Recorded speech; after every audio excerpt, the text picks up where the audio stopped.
Sí. Hola, Chaín, buenas tardes. Bueno, veo que usted es el único conectado Buenas tardes, a la profe. sala Zoom. Bueno, espero que esté usted bien y que todos sus compañeros también, ¿no?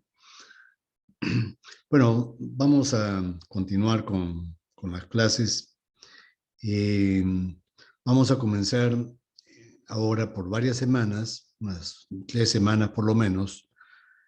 Vamos a dedicarle al estudio del proceso más importante del motor, que es el proceso de combustión, ¿no? Que es decir, dependiendo de la eficiencia y de la eficacia de este proceso, van a variar los parámetros más importantes del mismo, como son la potencia, la economía de combustible y también las emisiones contaminantes.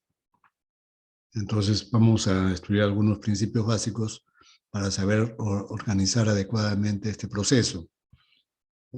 Por supuesto, este proceso, a pesar de que han transcurrido cerca de 150 años de la invención de los motores y de la época industrial, más tiempo, pero es poco lo que se sabe, es decir, realmente a cabalidad con respecto al proceso de combustión del motor de combustión interna. En principio esto se debe a la gran variedad, a la gran cantidad de variables de las cuales depende la combustión, ¿no? Por ejemplo, depende de las propiedades de la mezcla aire-combustible, depende de las propiedades mismas del combustible, depende de la geometría de la cámara, depende del régimen de trabajo de funcionamiento del motor, depende de las condiciones ambientales, de las condiciones de operación y funcionamiento, etc. Las variables son múltiples, pero adicionalmente hay otro elemento que lo vuelve mucho más complicado, que es el tiempo, es la duración que dura el proceso de combustión. En los modernos motores, por ejemplo, de encendido por chispa, que pueden girar a 6.000 o más revoluciones por minuto, el proceso de combustión dura menos de 2 milisegundos. Entonces, en este tiempo tan breve, es muy difícil poderlo estudiar. A pesar de todos los avances que han habido, tanto experimentales, en cuanto a instrumentación electrónica, ¿no? Que es decir, con asistencia de la computadora, y también utilizando softwares, ¿no? Software de simulación numérica para modelos matemáticos, a pesar de que se ha aprendido muchísimo en las últimas décadas sobre este proceso y sobre el motor en sí. Sin embargo, todavía estamos lejos de conocer a cabalidad detalles y pormenores de estos procesos que son tan complicados, ¿no? Y tan importantes a la vez. Entonces, para eso voy a ayudarme con diapositivas para facilitar la explicación.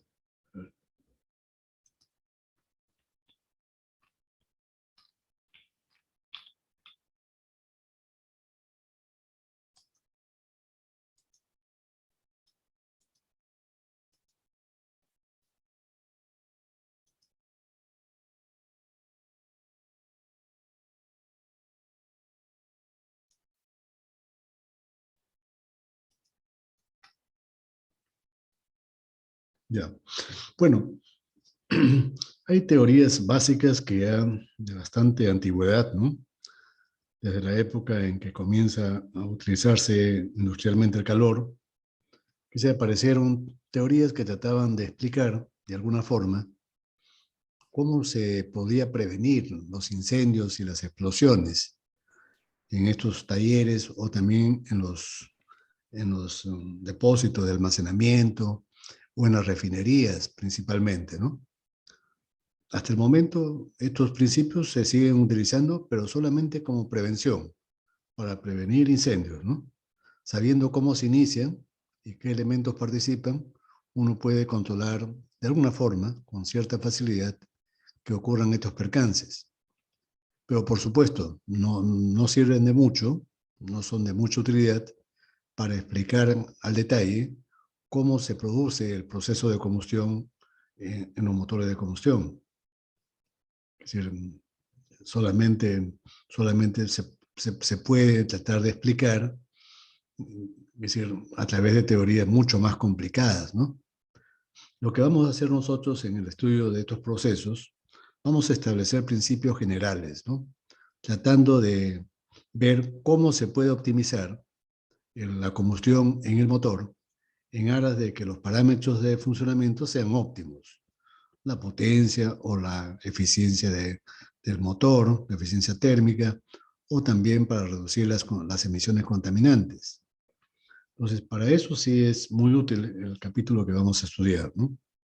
Entonces, en estas teorías básicas aparecieron, como digo, que son los elementos que son imprescindibles para que se produzca el encendido y la combustión.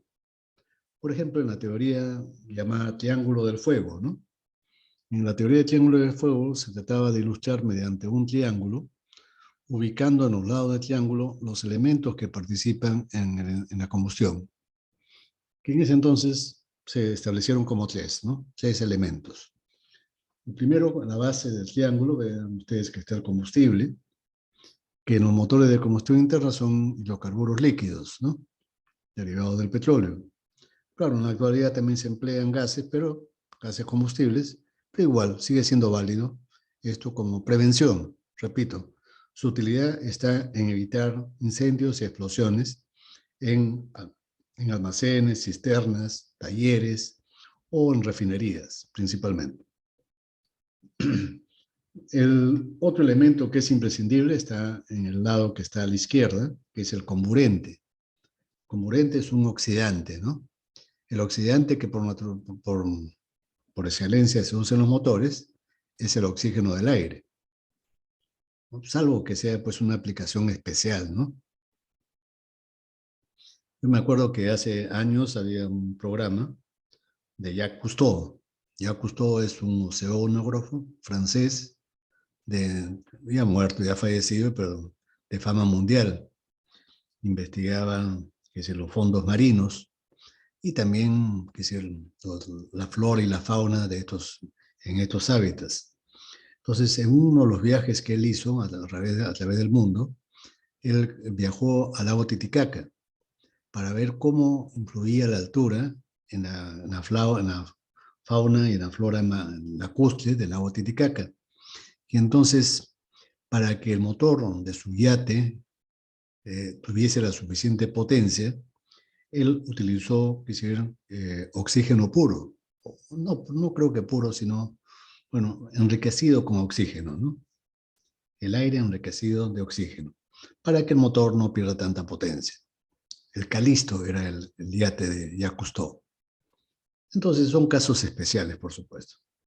Y el tercer elemento que era imprescindible, y sabemos que eso también se cumple en la actualidad, incluso en los motores, es una fuente de encendido, calor, ¿no? Esa fuente de encendido tiene que ser calor.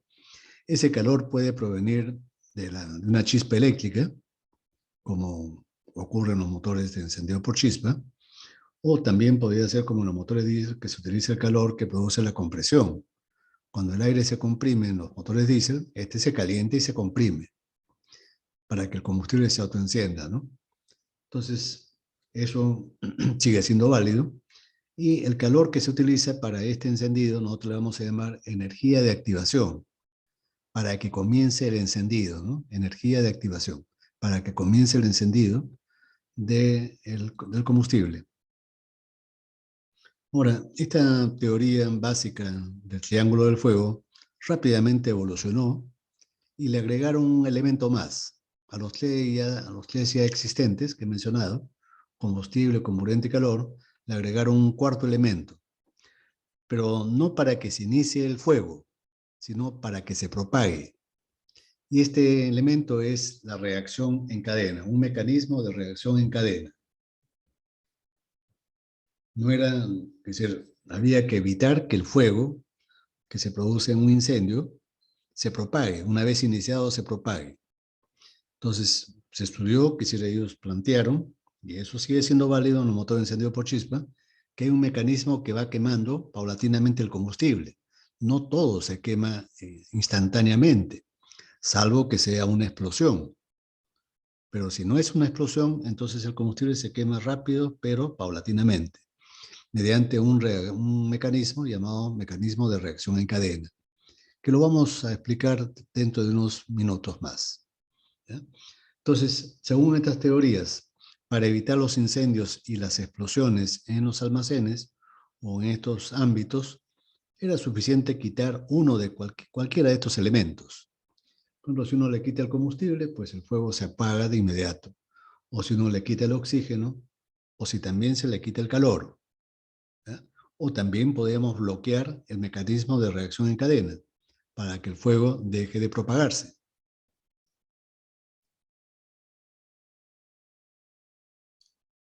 Entonces, lo que nosotros, por supuesto, tenemos que preocuparnos o prestar más atención es cómo podríamos optimizar el proceso de combustión, ¿no?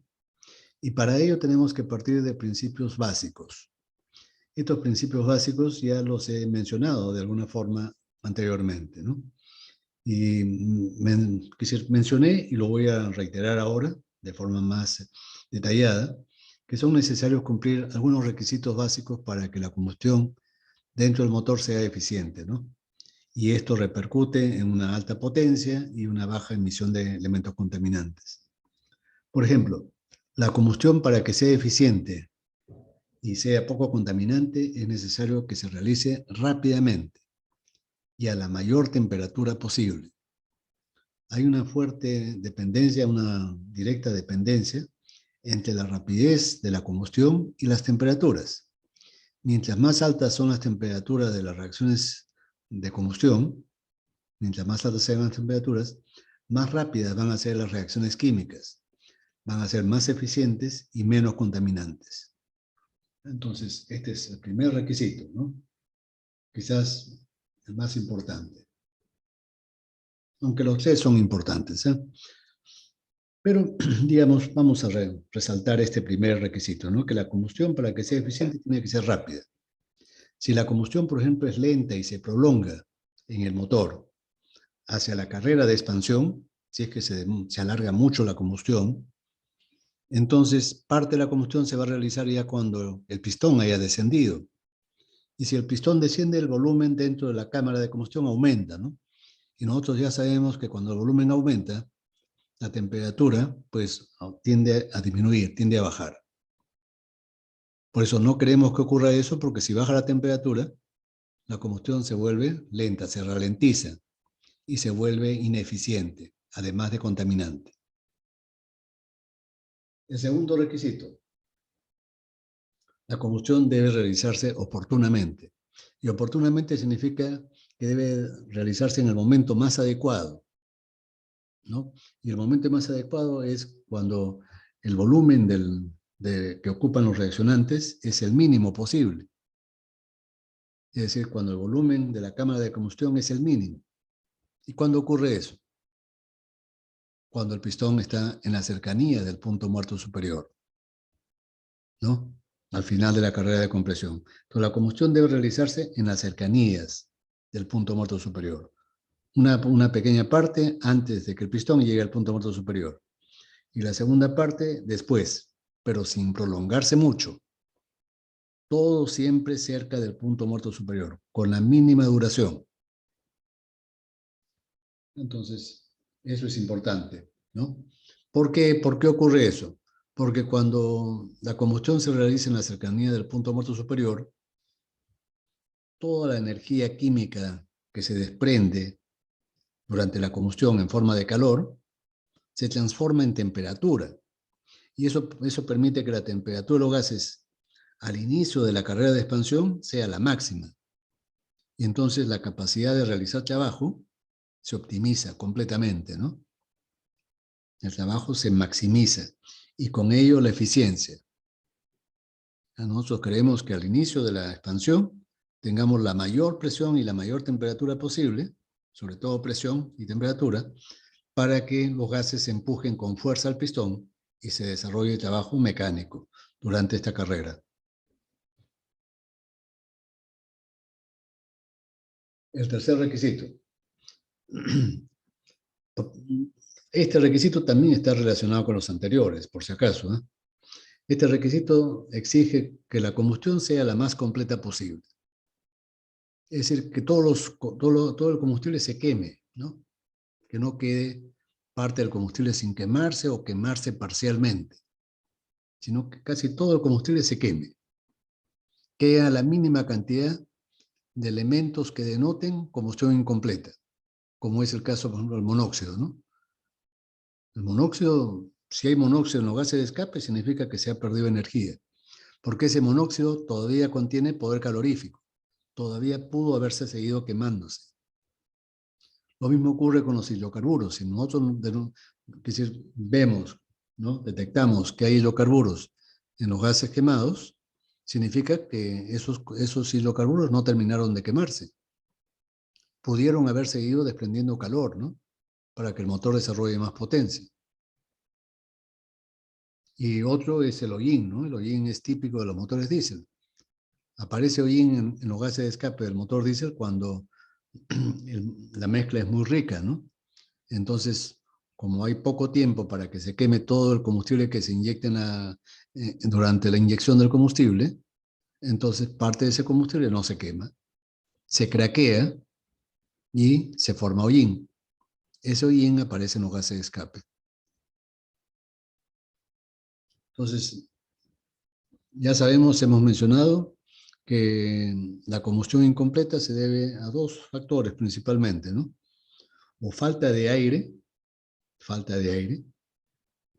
o también podría ocurrir porque algunas partes de la cámara están subenfriadas, ¿no? Sabemos que el motor hay que refrigerarlo de todas maneras para evitar que se fundan algunas piezas. Pero si lo enfriamos más de la cuenta o por algún motivo se enfría el motor más de la cuenta, entonces hay muchas pérdidas y la combustión se ralentiza por completo. Eso ocurre, por ejemplo, cuando arrancamos al motor, ¿no? Cuando arrancamos el motor, gran parte del calor que se desprende en la combustión se va hacia el refrigerante. Y entonces el motor tiene muy poca potencia durante este régimen. Entonces, ese es un ejemplo, ¿no? Que pongo como ejemplo, ¿no? Profe, ¿me escucha? Sí, sí le escucho. Sí, si hacemos la temperatura lo más alta posible, no se generarían NOx y eso haría más contaminante la combustión. Sí, sí los NOE, la disociación es un factor que limita las temperaturas máximas. Ya, si nosotros quisiéramos elevar más las temperaturas, entonces automáticamente aparece la disociación. Y la disociación limita esas temperaturas máximas. Por supuesto, hay productos nocivos como los NOx, ¿no? Entonces no queremos tampoco que las temperaturas sean muy altas, por un lado por la emisión de NOx y por otro lado que los materiales no resisten ilimitadamente el calor y las temperaturas. ¿Ya? Entonces, Eh, profe, Idealmente sería ese requisito, tener las máximas temperaturas para que se quemen, para que las reacciones químicas sean rápidas. Pero, por supuesto, todo con limitación, ¿no? Es decir, hay limitaciones estructurales y hay las limitaciones de las emisiones tóxicas, los NOx en particular. Y eso ya lo hemos mencionado, ¿no? Pero está bien, su comentario está bien. Pero mientras se pueda, ¿ya? Si es que nosotros por alguna forma limitamos los NOx, entonces procuraríamos de que las temperaturas sean las más altas posibles, siempre y cuando la estructura soporte esas altas temperaturas.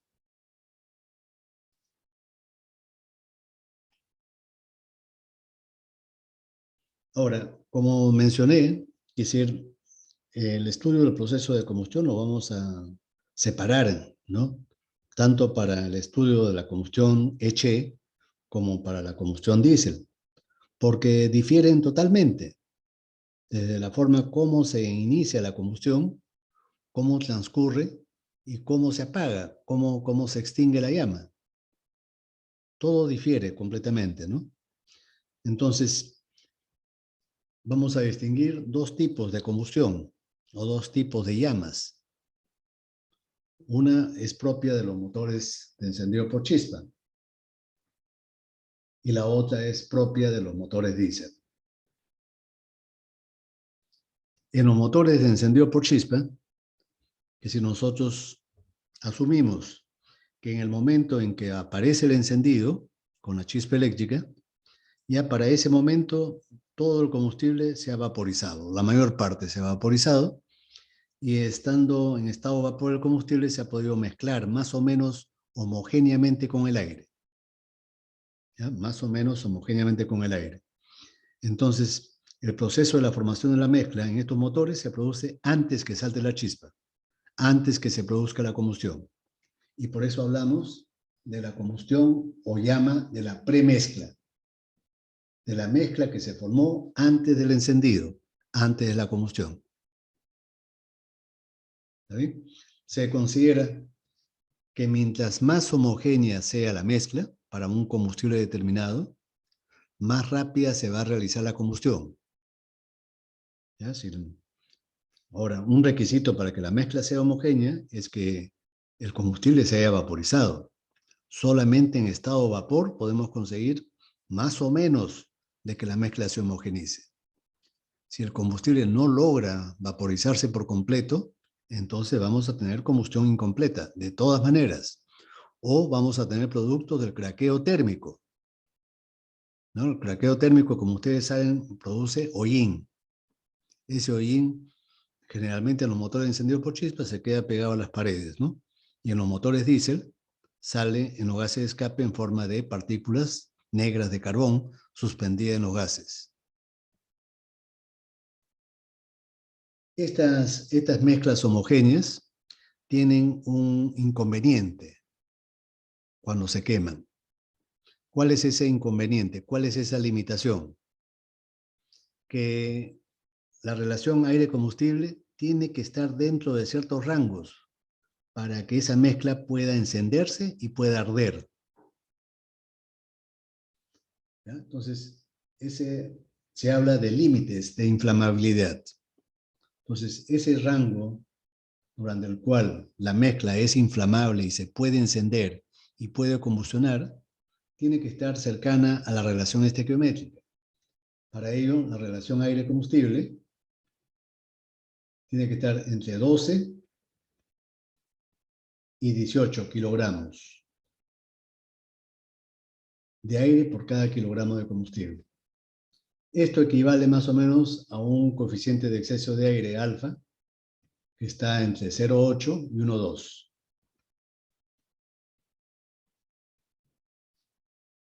Entonces, si nosotros queremos un encendido seguro de la mezcla aire-combustible dentro del motor, las mezclas tienen que estar en ese rango de alfa.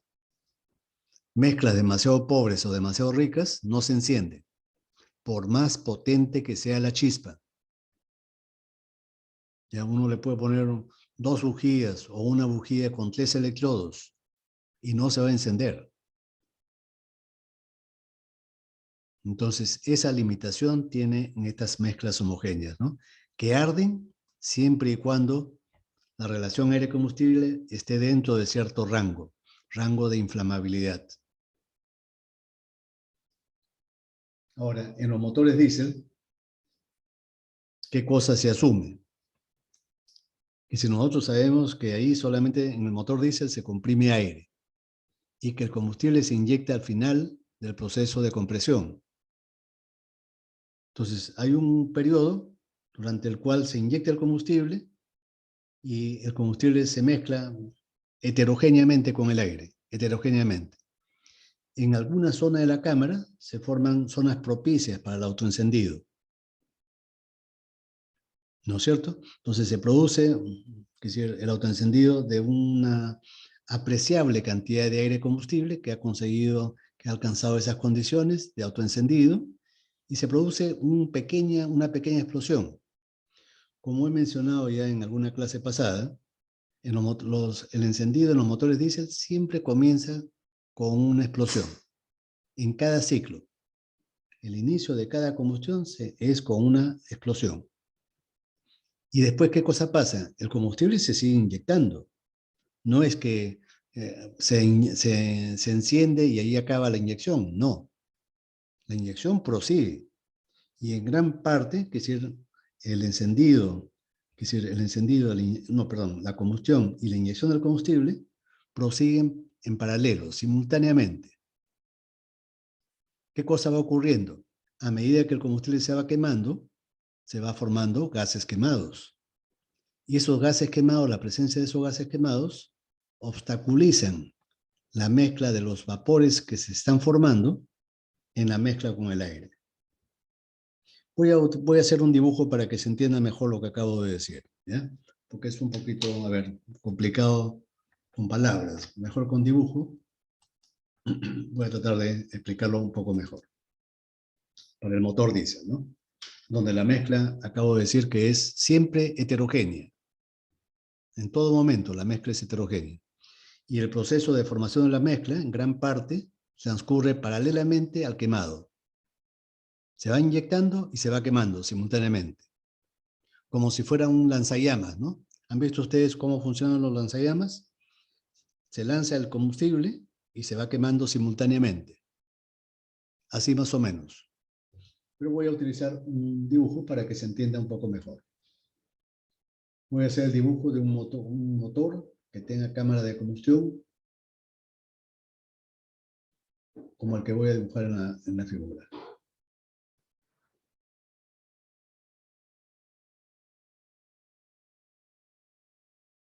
El pistón se encuentra cerca del punto muerto superior y la cámara de combustión se encuentra en una cavidad, un hueco practicado en la cabeza del pistón. Esto que estoy dibujando es un hueco. Este es el pistón, ¿no? Este es material.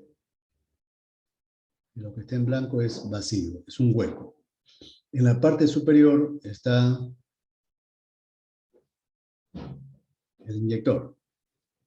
Y el inyector se encarga de inyectar chorros de combustible, finamente pulverizados. Chorros de combustible finamente pulverizados. Es imprescindible que la presión de inyección sea sumamente alta para que las gotitas que se inyecten sean pequeñas y rápidamente estas gotitas pequeñas se calienten, se vaporicen y los vapores que se formen se vayan mezclando con el aire. ¿Está bien? Entonces, si yo, por ejemplo, voy a agrandar esta zona de acá, ¿no? Del chorro. De uno de los chorros. Voy a agrandarlo, esta parte de acá.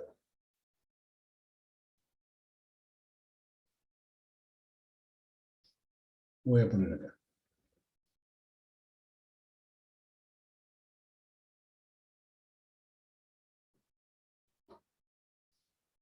Supongan ustedes que el chorro sea este. Chorro formado por gotitas muy finas.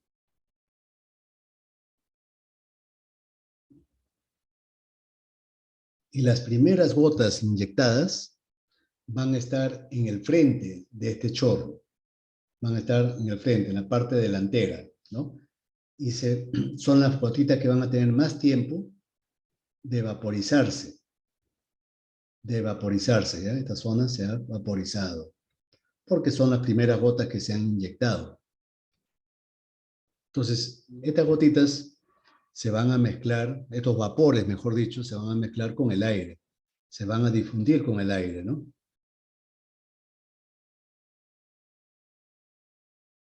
Y se van a formar mezclas aire-combustible. En esta zona que he pintado de color celeste, se forman zonas de mezcla de aire con vapor de combustible.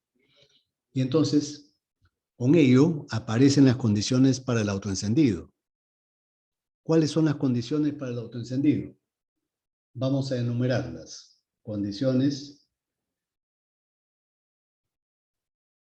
para que el combustible se autoencienda.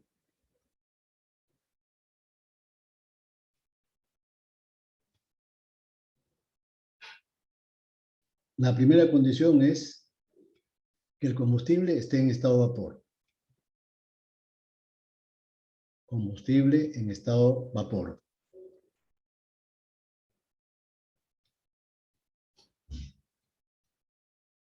Ya sabemos que si el combustible no se vaporiza, entonces el encendido y la combustión es muy difícil.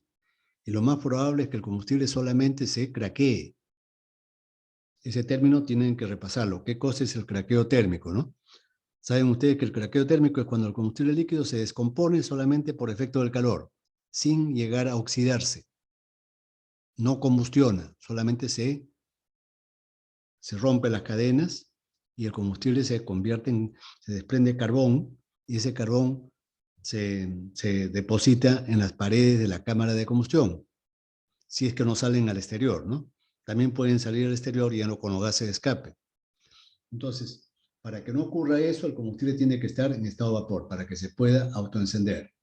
Segunda condición, que en estas zonas donde el combustible se ha vaporizado, la relación aire-combustible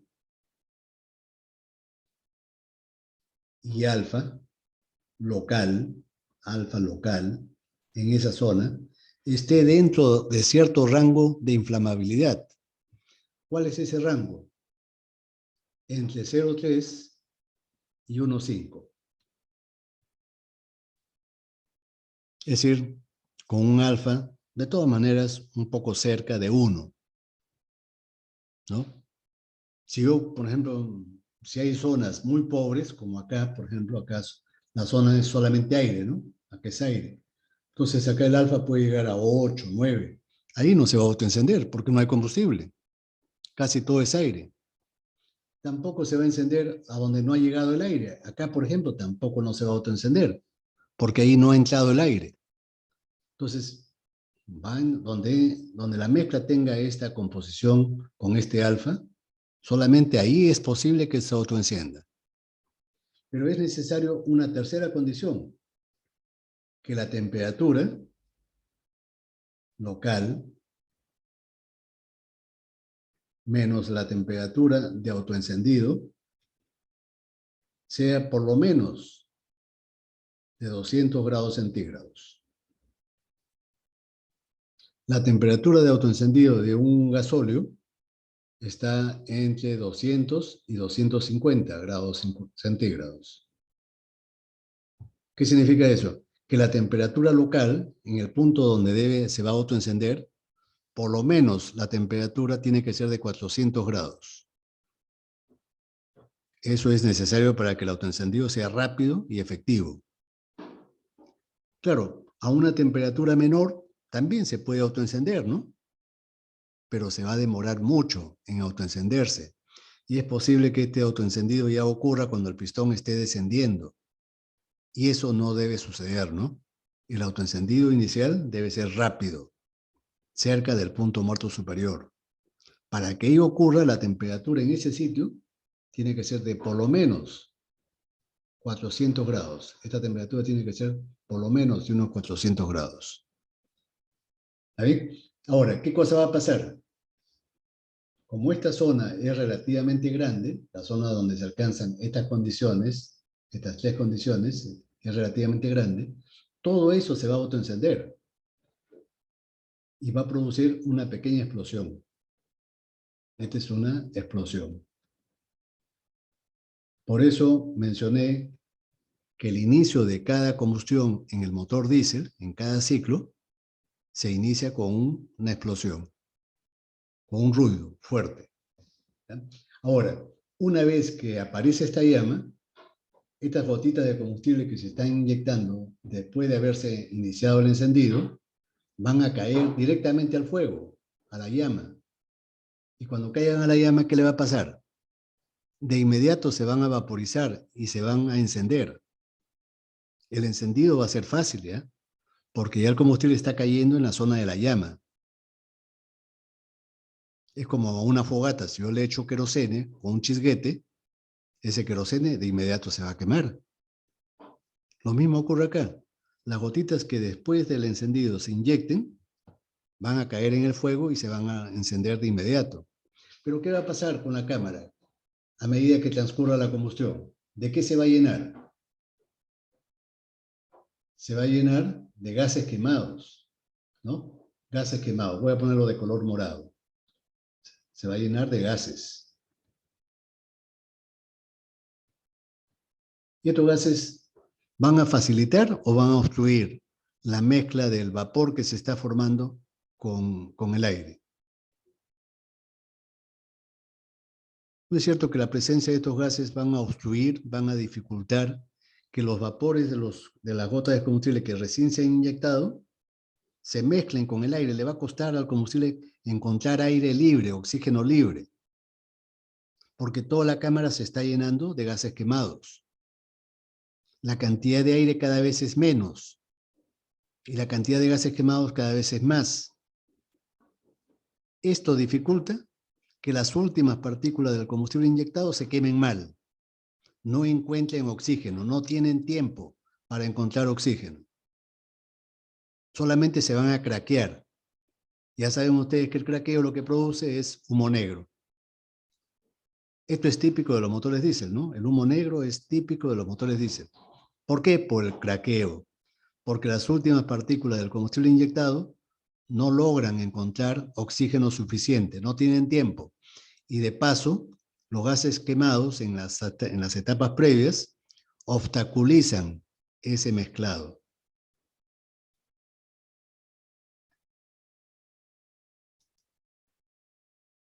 ¿Está bien? ¿Se entendió, por favor? Ahora, mencioné que en los motores encendidos por chispa era necesario no solamente que se encienda la mezcla, ¿no?, con la chispa eléctrica, sino que una vez que se ha producido el encendido, que esa llama se vaya propagando. Es una llama inicialmente muy pequeñita. Es como cuando se produce un incendio forestal, ¿no? Un incendio forestal no es que todo el bosque arde simultáneamente, sino arde en un punto.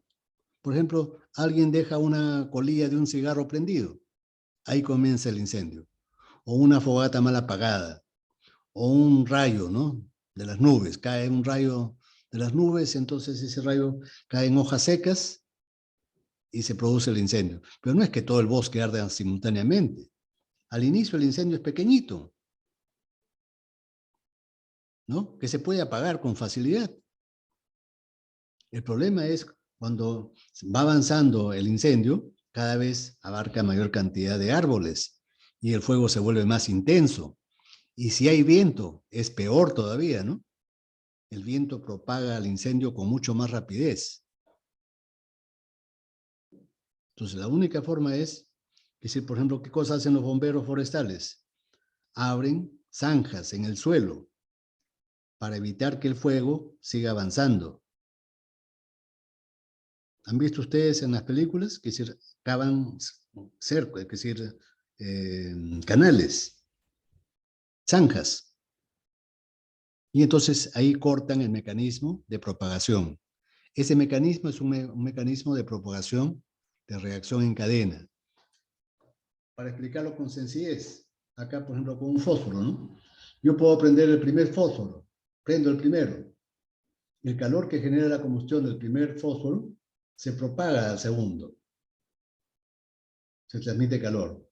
El segundo fósforo se autoenciende por el calor transmitido y se enciende el 2, el segundo fósforo. Y así sucesivamente, hasta que se queman todos.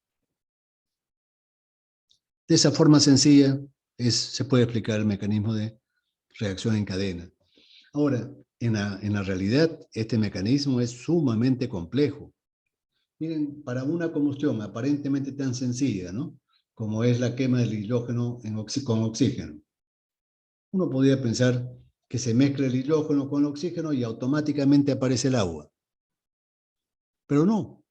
Es decir, antes que aparezca el agua, hay una serie de subproductos que aparecen antes, en reacciones intermedias, sucesivas, donde aparecen átomos, iones, radicales. Por ejemplo, el oxígeno como átomo, el hidrógeno como átomo, los radicales oxidilo, ¿no?, que van reaccionando sucesivamente, hasta que al final aparecen moléculas de agua. Claro, todo esto se produce en fracciones de segundo, ¿no? 100 milésimas de segundo.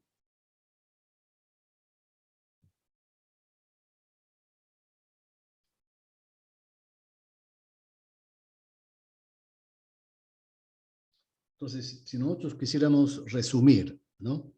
¿Cuáles son las condiciones para que la combustión sea rápida? Porque lo que nos interesa es que la combustión sea rápida, para que sea efectiva, eficiente y poco contaminante, ¿no?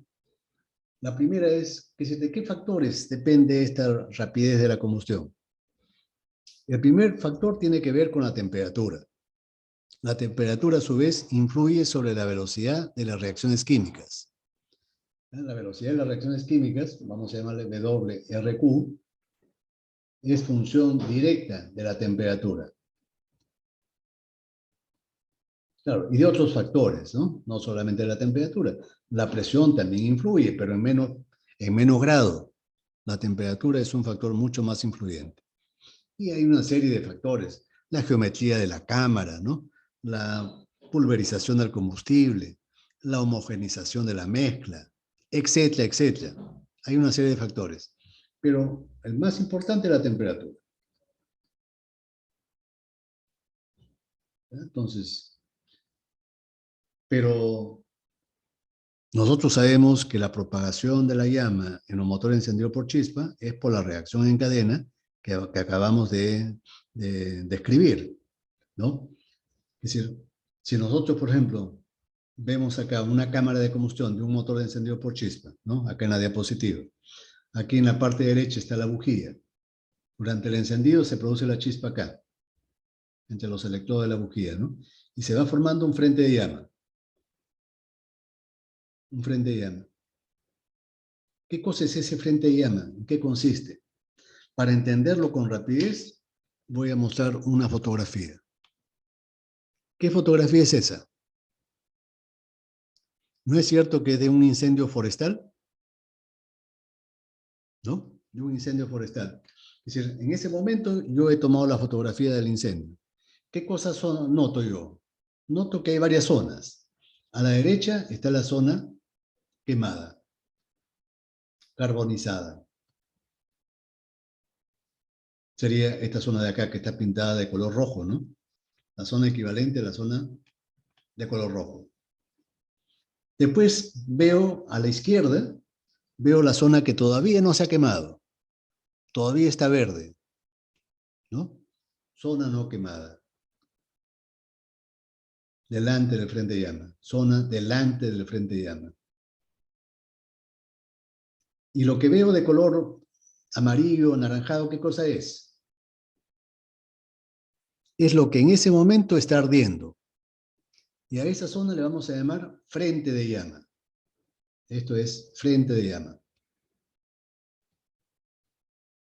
En el momento de la foto, es lo que está ardiendo. Veo que es un contorno, ¿no? Hay un contorno que separa la zona no quemada de la zona quemada. Y eso es precisamente el frente de llama separa a ambas zonas. Y entonces, ¿qué cosa pasa? Para que la llama se propague hacia la izquierda, es necesario que este frente de llama le transfiera calor a esta zona colindante. A la zona que está acá colindante, es necesario que el frente de llama le transfiera calor, que la caliente. Calor. Lo mismo ocurre con la llama, ¿no? De acá del incendio.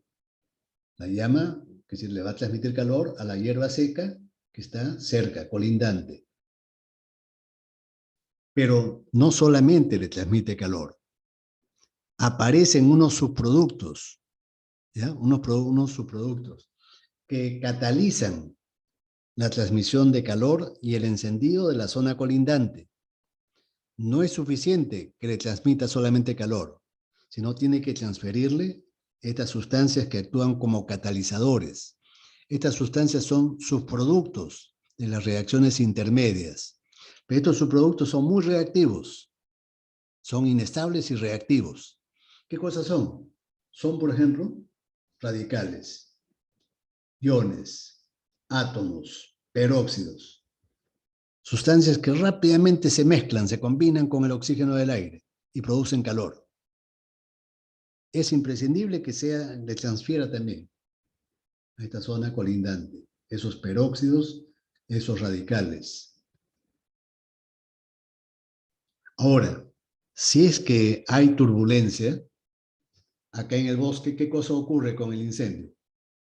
Si es que hay aire, si es que hay ráfagas de viento, ¿qué efecto tiene eso sobre el incendio forestal? ¿No es cierto que el incendio se propaga con mayor rapidez y es más catastrófico ese incendio? En el motor también, si nosotros de alguna forma generamos turbulencia dentro de la cámara, entonces este frente de llama se va a propagar con mayor rapidez y la combustión va a completarse más rápido hasta el final. La llama se va a propagar más rápido. Y eso es lo que queremos, ¿no? Que la combustión sea rápida, para que la potencia se maximice, para que la economía de combustible sea máxima también, es decir, la eficiencia alta, y para que las emisiones contaminantes sean mínimas. La combustión tiene que ser alta, a alta temperatura y rápidamente. Ahora, hay un factor que influye negativamente sobre la velocidad de las reacciones químicas y la combustión. ¿Cuál es? La pérdida de calor. Nosotros sabemos que los motores de combustión interna no son adiabáticos. Hay pérdidas, ¿no? ¿Hacia dónde? Hacia el refrigerante. Parte del calor se pierde al refrigerante. Y el refrigerante circula por unos conductos que están en el monobloc, que están en la culata, ¿no es cierto? Es imprescindible enfriarlo al motor para que no se vayan a fundir algunas piezas. Entonces, parte del calor generado por la combustión se pierde, se va al refrigerante. Y la sustancia de la combustión se enfría. El enfriamiento de la combustión, ¿qué cosa produce? Que la velocidad de las reacciones químicas bajen. La combustión se ralentiza, se vuelve lenta. Y cuando la combustión se vuelve lenta, se vuelve ineficiente, además de contaminante. Entonces, hay que refrigerar el motor solamente lo suficiente como para que no se fundan sus piezas. Pero nada más. ¿Ya? Si exageramos y subenfriamos al motor, entonces el funcionamiento de este se vuelve completamente ineficiente y contaminante, de baja potencia.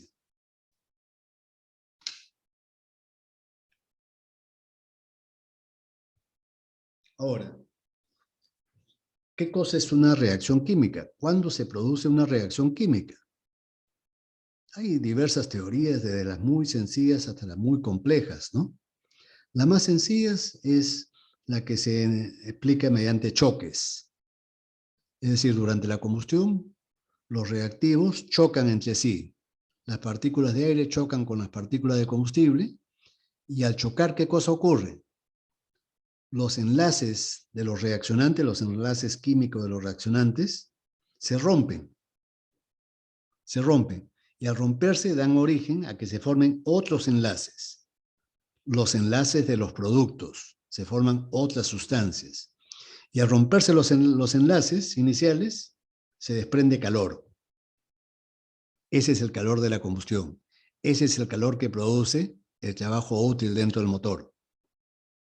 Cuando ocurre eso, se dice que la reacción química ha sido eficaz. Se ha producido con eficacia. Ahora, para ilustrar esto, voy a mostrar una figura, a ver, un dibujo. ¿Se está viendo? ¿Se está viendo la figura animada? No se ve, profe. Se ¿No ve se la ve? teoría. A ver, a ver, a ver. Ahora sí, ¿no? Es decir, ahí, por ejemplo, en la teoría cinética de los gases, sabemos que las partículas se mueven.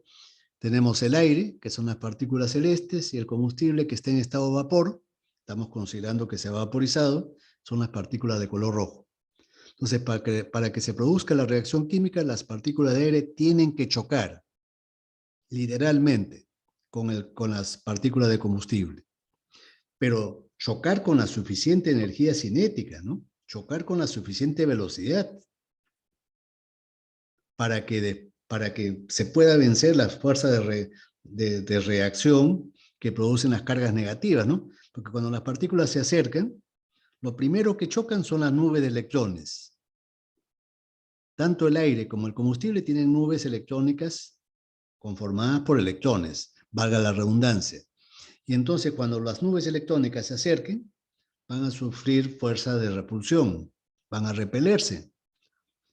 Entonces, si las partículas que van a chocar no tienen la suficiente velocidad, solamente se van a acercar y van a rebotar, sin reaccionar químicamente. Pero nosotros queremos que se rompan esos enlaces iniciales, ¿no es cierto? No solamente que reboten y que se mezcle el aire con el combustible. Nosotros queremos que reaccionen químicamente.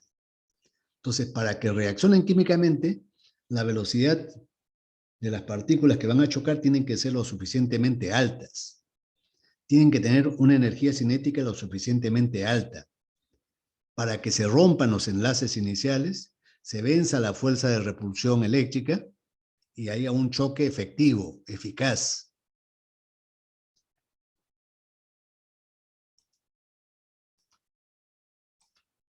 Entonces, el primer requisito es, para que la reacción química sea eficaz, es que las moléculas se muevan en la misma dirección, pero en sentido contrario, por supuesto, y choquen. Y choquen. Pero para que el choque sea eficaz, la energía cinética que tienen las partículas tiene que ser lo suficientemente alta para que se rompan los enlaces. Entonces, a esa energía mínima que es necesaria para vencer a esa fuerza de repulsión electrónica y para que el choque sea eficaz, se llama energía de activación. Tienen que tener las partículas una energía cinética mínima, por lo menos. A esa energía mínima le vamos a llamar energía de activación. Esa energía de activación es como una especie de umbral. Tenemos que pasar ese umbral energético para que las partículas choquen y se produzca la reacción química. Si la energía cinética es menor que la energía de activación, entonces no va a producirse nada. Simplemente se van a mezclar el aire con el combustible, pero no van a reaccionar químicamente. Ahora, un tercer requisito, que para nosotros no es muy relevante y no lo comprendemos mucho tampoco, los ingenieros mecánicos, es que durante el choque las moléculas de los reaccionantes tienen que estar orientadas adecuadamente, espacialmente en forma adecuada. Si no, no se produce, por más energía cinética que tenga, no se va a producir la reacción química. Eso lo voy a mostrar mediante una figura, pero repito, para nosotros esa tercera condición no la entendemos mucho, ¿ya? Yo por lo menos no la entiendo mucho. Entiendo lo que dice, pero no sé por qué es.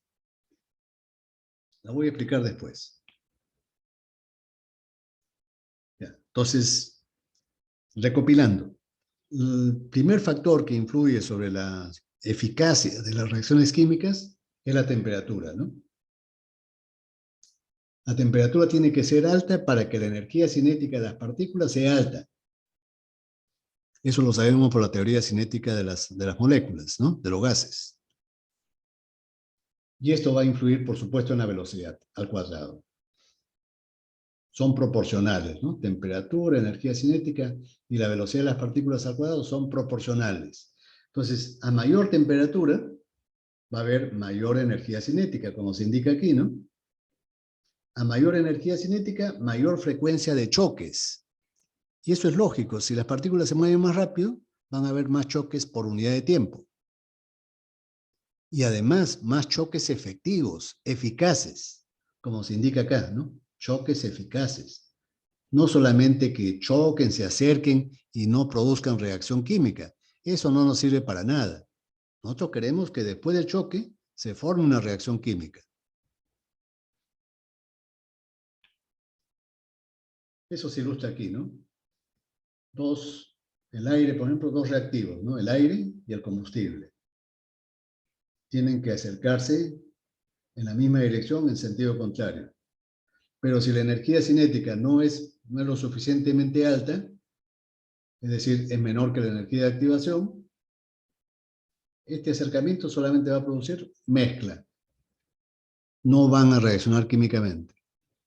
Es necesario que la energía cinética sea mayor o igual que la energía de activación, para que se rompan los enlaces iniciales de los reaccionantes y se produzca la reacción química eficaz.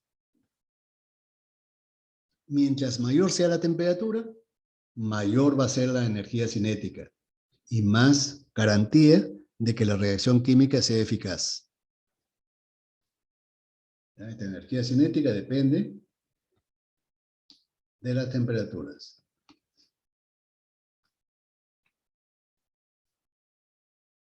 Aquí hay un gráfico muy interesante sobre la energía de activación. Acá, por ejemplo, se trata de ilustrar cómo cambia la energía de los productos, de los reactivos, mejor dicho, desde el inicio de los reactivos, a medida que transcurre la reacción química. Desde un estado inicial I, donde tenemos solamente reactivos sin quemar, hasta alcanzar el estado F, el estado final, donde tenemos los productos finales. Entonces, para que se produzca el encendido dentro del motor, hay que proporcionarle energía a las partículas. Es decir, hay que hacer que estas partículas adquieran energía cinética. ¿Y cómo adquieren energía cinética? Calentándolas. ¿Cómo se produce este calentamiento? Al inicio, mediante una chispa eléctrica, en los motores H.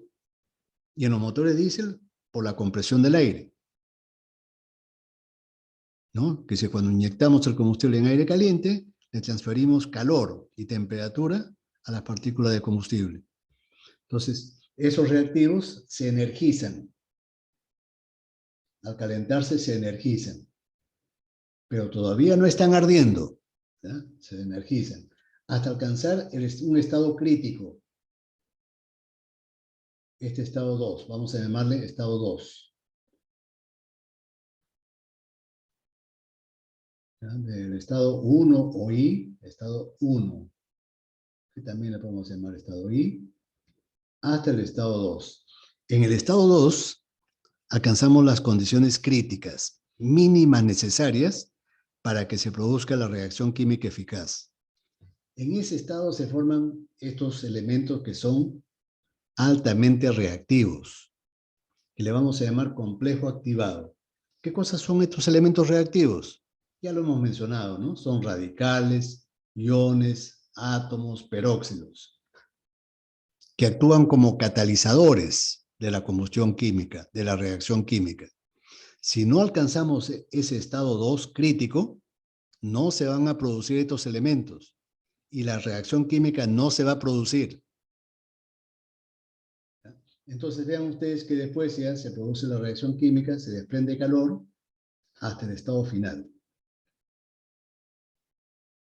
La diferencia de energías entre el estado EI, el estado inicial, menos el estado final, la energía en el estado final, EF. Esto va a ser el calor que se desprende durante la combustión.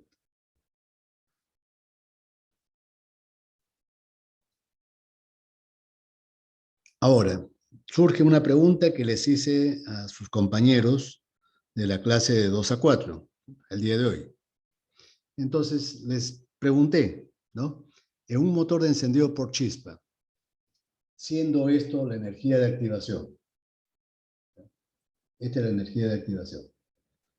Entonces, ¿cuánto de energía tengo que entregarle para que la sustancia reaccione eficazmente?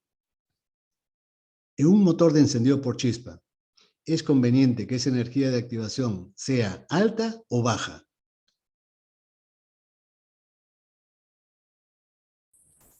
Alta. Alta, muy bien.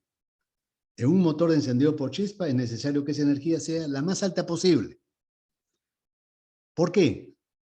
Porque eso nos garantiza que durante la compresión, porque durante la compresión en un motor H no solamente se comprime aire, sino se comprime una mezcla, aire con combustible. Entonces lo que queremos es que esa mezcla no se autoencienda sola. Y para que no se autoencienda sola, la energía de activación tiene que ser muy alta, para que soporte la compresión sin autoencenderse. Si la energía de activación fuese baja, entonces con una pequeña compresión, sin llegar al punto muerto superior, sería suficiente como para que se autoencienda sola. pero a destiempo, prematuramente. En un motor Eche ya hemos repetido varias veces, ¿no? Que la mezcla debe soportar la compresión, el calor que se genera en la compresión, y no debe autoencenderse sola. Esa mezcla debe encenderse cuando salte la chispa recién, al final del proceso de compresión, no antes. Para que ocurra ello, la energía de activación tiene que ser la más alta posible. Entonces, en los motores Eche, la energía de activación tiene que ser alta, ¿ya? La más alta posible. Y con ello, nosotros aumentamos el octanaje. Si la energía de activación sube, el número de octano también sube.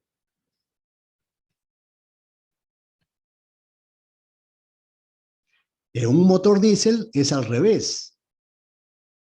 En un motor diésel, la energía de activación debe ser la mínima posible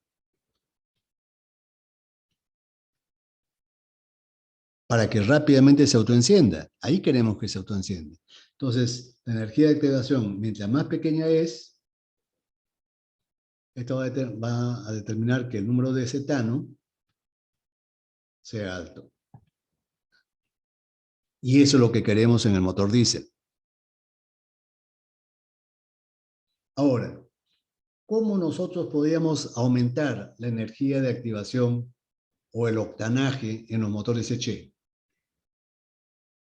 ¿Cómo se hace en la práctica? ¿Cómo se aumenta el octanaje?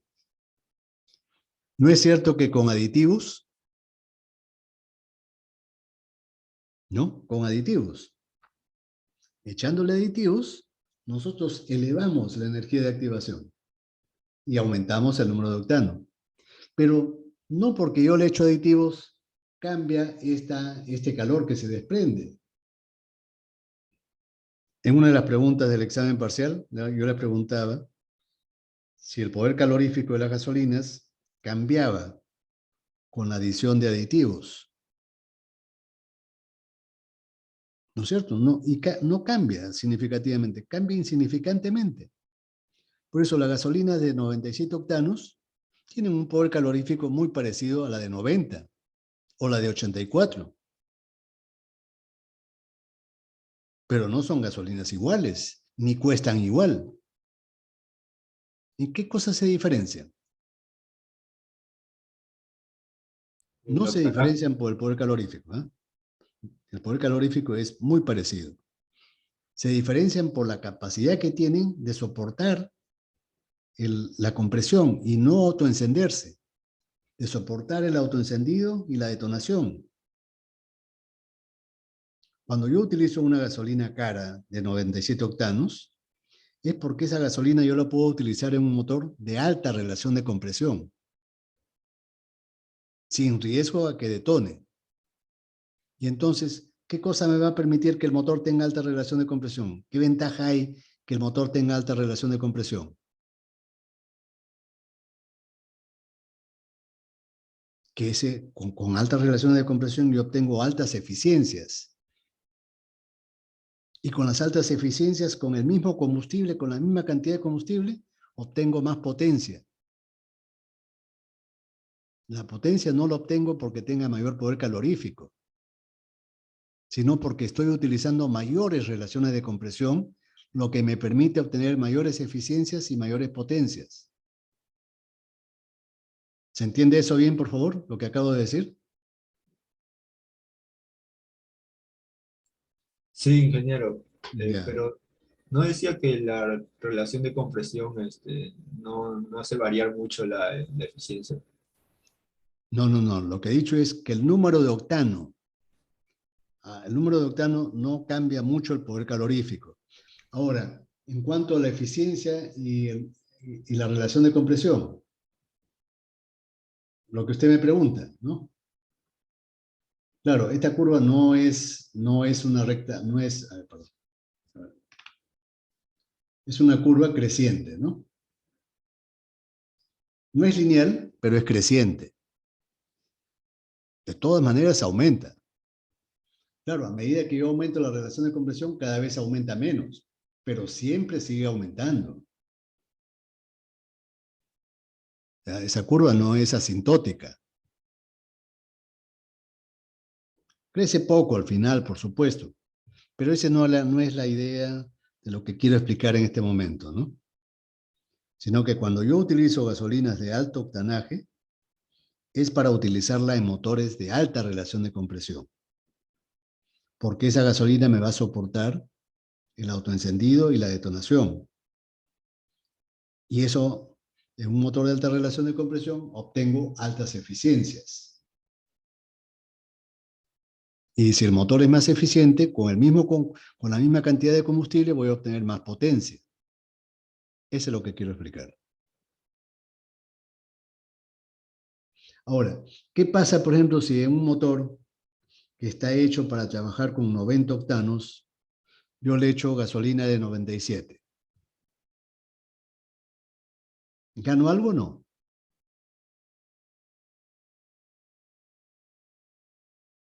Mucha gente piensa que sí. Piensa que esa gasolina de 97 octanos tiene mayor poder calorífico. Pero no tiene mayor poder calorífico. Esa gasolina de 97 octanos es más cara porque yo la puedo utilizar en motores de mayor relación de compresión. Pero si mi motor es de baja relación de compresión y es suficiente con gasolina de 90, no gano nada utilizando gasolina de 97. Lo único que es que pierdo dinero, ¿no? Utilizando innecesariamente una gasolina cara en un motor que no requiere alto octanaje. Ahora, el problema sí ocurre cuando yo, por querer supuestamente ahorrar dinero, para un motor que requiere de 95 octanos, le echo de 90. Ahí sí corro riesgo de que mi motor se malogre, porque va a comenzar a autoencenderse y el autoencendido va a provocar detonación y va a ser un proceso que se va retroalimentando hasta que el motor colapsa. Entonces, eso sí no debo hacer, ¿no? Si mi motor, es decir, el fabricante me dice su motor es de alta relación de compresión y por lo tanto debe utilizar gasolina de alto octanaje, yo no le puedo echar gasolina de bajo octanaje, porque lo estoy condenando a mi motor a fallar, ¿no? A destruirse. ¿Está bien? Profe, ¿me escucha? Sí, sí le escucho bien. Entonces, en la diapositiva anterior, sí, entonces, podríamos decir que para la energía de activación, si es más alta, la relación de compresión también sería más alta. Y para el Sí, diésel no podría suceder ese caso, ¿no? es decir, si la energía de activación es más alta, yo lo puedo utilizar entonces, como tiene más octanaje, lo puedo utilizar en un motor de mayor relación de compresión. Y para el diésel no se podría cumplir eso. Es al revés, ¿no? Es decir, en un diésel, el combustible diésel tiene que tener baja energía de activación. ¿Qué cosa significa eso? Que rápidamente se va a encender. No voy a necesitar calentarlo mucho. Rápido se calienta y se autoenciende. No necesito de una chispa. Basta con el calor que se genera en la compresión. Mientras más baja la energía de activación, mayor es el número de cetano y más rápido se va a autoencender el combustible. Eso es por las diferentes formas de encender la mezcla. En el motor Eche es a través de una chispa. En el motor diésel es con el autoencendido.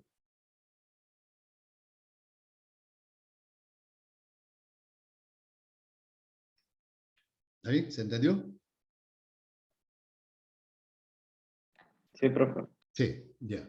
Ahora, para ilustrar cómo influye la temperatura sobre la velocidad de las reacciones químicas, hay diversas fórmulas, ¿no? Algunas son empíricas, otras son semiempíricas. Por ejemplo, una fórmula semiempírica, una regla, mejor dicho, semiempírica, que relaciona la velocidad de las reacciones químicas con la temperatura, es aquella que dice que la velocidad de muchas reacciones químicas se duplican solamente con un aumento de 10 grados centígrados de los reaccionantes. Es decir, si los reaccionantes aumentan en 10 grados centígrados, la velocidad de la reacción química se duplica. Y eso es cierto, se cumple.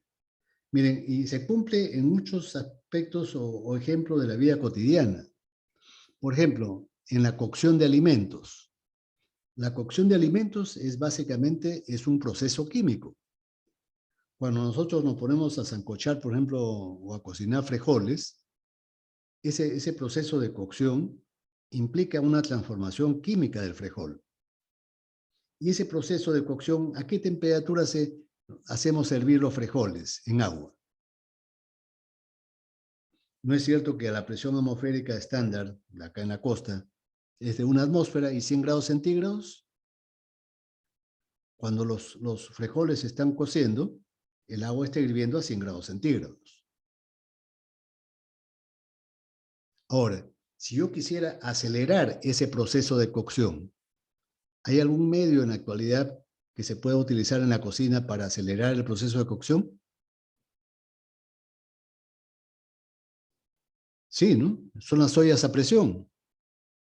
¿Qué cosa conseguimos con las ollas a presión? Que con una tapa hermética o relativamente hermética, aumentemos la presión de saturación del agua. Y aumentando la presión de saturación, aumenta la temperatura de saturación. Es decir, la temperatura de ebullición. Y así podemos nosotros hacer que el agua hierva a 110 grados centígrados o a 120.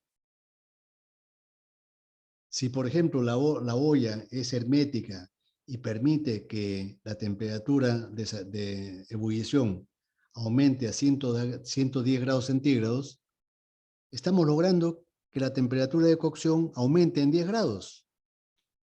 Y si la temperatura aumenta en 10 grados, la velocidad de la reacción química se duplica. Si la velocidad de la cocción se duplica, el tiempo de cocción se reduce a la mitad. Vamos a poder cocinar los frijoles en la mitad de tiempo y utilizando la mitad de combustible. Ahora, si la olla de presión es más resistente y nos permite calentarla hasta 120 grados centígrados, es decir, que el agua hierva recién a los 120 grados centígrados, entonces estaríamos nosotros aumentando la velocidad de cocción 4 veces, ¿no? 2 al cuadrado. Según esta fórmula, es 2 al cuadrado, ¿no? Acá vean ustedes, 2. Si estamos aumentando en 20 grados, sería 20 sobre 10. 2 al cuadrado, 4 veces. La velocidad de la reacción química estaría cuadriplicándose. Y el tiempo de cocción se reduciría a la cuarta parte.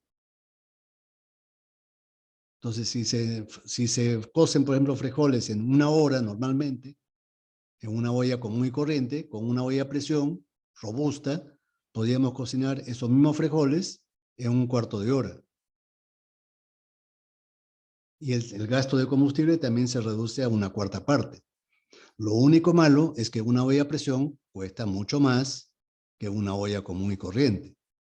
Pero ese gasto mayor se justifica, ¿no? Por el ahorro de combustible, el ahorro de tiempo. ¿Está claro? En la congelación de alimentos también, ¿no? La congelación de alimentos también es otro ejemplo muy interesante. Es decir, ¿por qué refrigeramos los alimentos? Para que no se pudran, ¿no? La putrefacción de alimentos también es un proceso químico, también implican reacciones químicas. Entonces, ahí lo que queremos es que la putrefacción se vuelva más lenta, perdón. ¿No es cierto? Y para ello, ¿qué cosa hacemos? ¿Calentamos o enfriamos? Enfriamos, ¿no? Y para ello utilizamos una refrigeradora. En una refrigeradora, por ejemplo, en la parte de abajo de la refrigeradora, la temperatura de refrigeración está entre 0 y 5 grados sobre 0, ¿no? De 0 a 5. Entonces, si por ejemplo la temperatura del medio ambiente es 25 grados y dentro de la refrigeradora hay 5, ¿cuánto es la diferencia? ¿En cuánto hemos bajado la temperatura? ¿No es cierto que en 20 grados? Y con 20 grados tendríamos lo mismo, ¿no? Acá. Lo mismo que esta ecuación, ¿no? 20 sobre 10. Estaríamos reduciendo la velocidad de putrefacción a la cuarta parte. Y el tiempo de conservación se cuadriplicaría. Entonces, teóricamente, en una refrigeradora, los productos que ponemos en la refrigeradora podrían durar 4 veces con relación a cuando lo ponemos al medio ambiente. Y si lo ponemos en la nevera la temperatura está entre menos 15 y menos 20 grados centígrados. Si en el verano afuera, en el medio ambiente, está a 25, ¿cuánto sería la diferencia? 25 menos 15. Eso es 40 grados de diferencia. Entonces sería 2 a la 40 sobre 10. 2 a la cuarta. 2 a la cuarta es 16. Entonces, la velocidad de putrefacción se estaría reduciendo a la 16ª parte. Y el tiempo de conservación se multiplicaría por 16, teóricamente, ¿no? Entonces, es otro ejemplo. ¿Ya? Ahora, en el motor, la combustión de los combustibles, claro, no siguen exactamente esta regla empírica, ¿no?, que acabo de describir. Se cumple, pero se cumple para otras reacciones químicas, ¿ya? Pero vean ustedes, para la combustión se aplica otra fórmula, ¿no? Y para muchas reacciones químicas así importantes, ¿eh?, se utiliza la ecuación de Arrhenius. ¿Quién fue Arrhenius? Arrhenius fue un químico sueco de finales del siglo XIX, ganador de premio Nobel, ¿eh?, por los trabajos que él realizaba. No con esta fórmula, sino con iones. Era un trabajo de química, ¿no? Entonces es un químico importante que describió esta fórmula. Él no la inventó, no la descubrió, pero sí la interpretó. Y entonces, ¿qué cosa dice esta fórmula de Arrhenius? Así se le llama, ¿no? A pesar de que no era de él la fórmula, se le llama fórmula de Arrhenius. Y entonces, vean ustedes, la velocidad de las reacciones químicas de combustión también son o dependen exponencialmente de la temperatura. Lo que he encerrado en el círculo, ahí está la influencia exponencial. Si la temperatura aumenta, ese exponencial aumenta mucho más. Claro, en la fórmula de Arrhenius también se describe la influencia de la presión. La presión también influye, ¿no? Como acabamos de ver al principio de la clase, si los reaccionantes están confinados en un pequeño volumen, en el momento de la reacción química, eso provoca que todo el calor que se genera en la combustión se transforma en temperatura. Y esa temperatura permite maximizar la fuerza expansiva de los gases que empujan al pistón, desarrollando trabajo útil. Entonces, lo común que tienen estas dos fórmulas es que dependen exponencialmente de la temperatura. Las tendencias no son exactamente iguales, pero sí son formas exponenciales.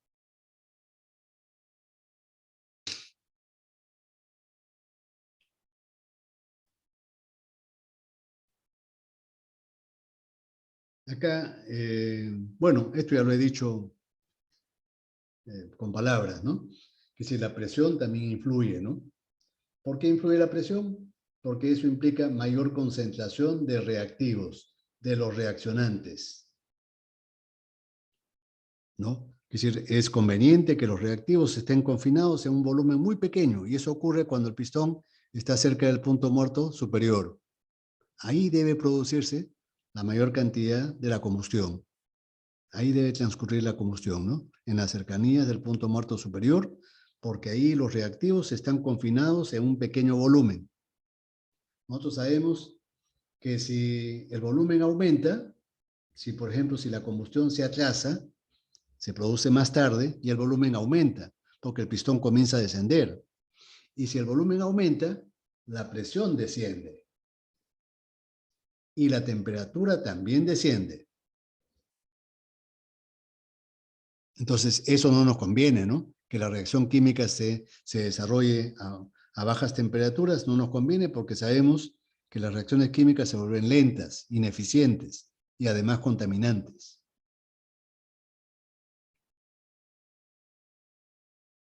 Bueno, también, como mencioné, influye la pulverización, ¿no? Es bueno que la pulverización del combustible se realice a la mayor presión posible, que las gotitas pulverizadas sean las más pequeñas posibles. ¿Para qué? Para que rápidamente se calienten, se vaporicen y con ello garantizar de que se mezcle adecuadamente con el aire. Solamente cuando el combustible líquido logra vaporizarse, se puede mezclar bien con el aire. En estado líquido es imposible lograr una buena mezcla de aire con combustible. Simplemente no se va a mezclar. El combustible lo que le va a ocurrir es craquearse, pero no se va a mezclar con el aire.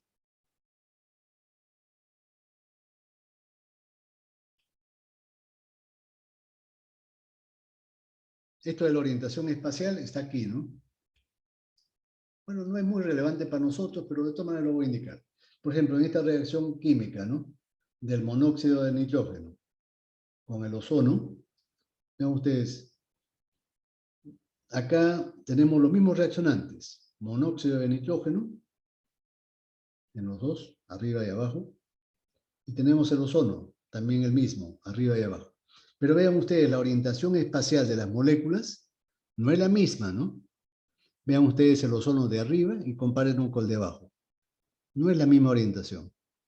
Entonces, cuando la orientación es la adecuada, después del choque se produce la reacción química eficaz. En cambio, si la orientación no es la adecuada, pueden chocar, pueden tener alta velocidad, pero no se va a producir la reacción química. Y van a seguir intactos los reactivos. No van a cambiar. No se va a combustionar. No va a haber reacción química. ¿Por qué se produce eso? Yo no lo sé.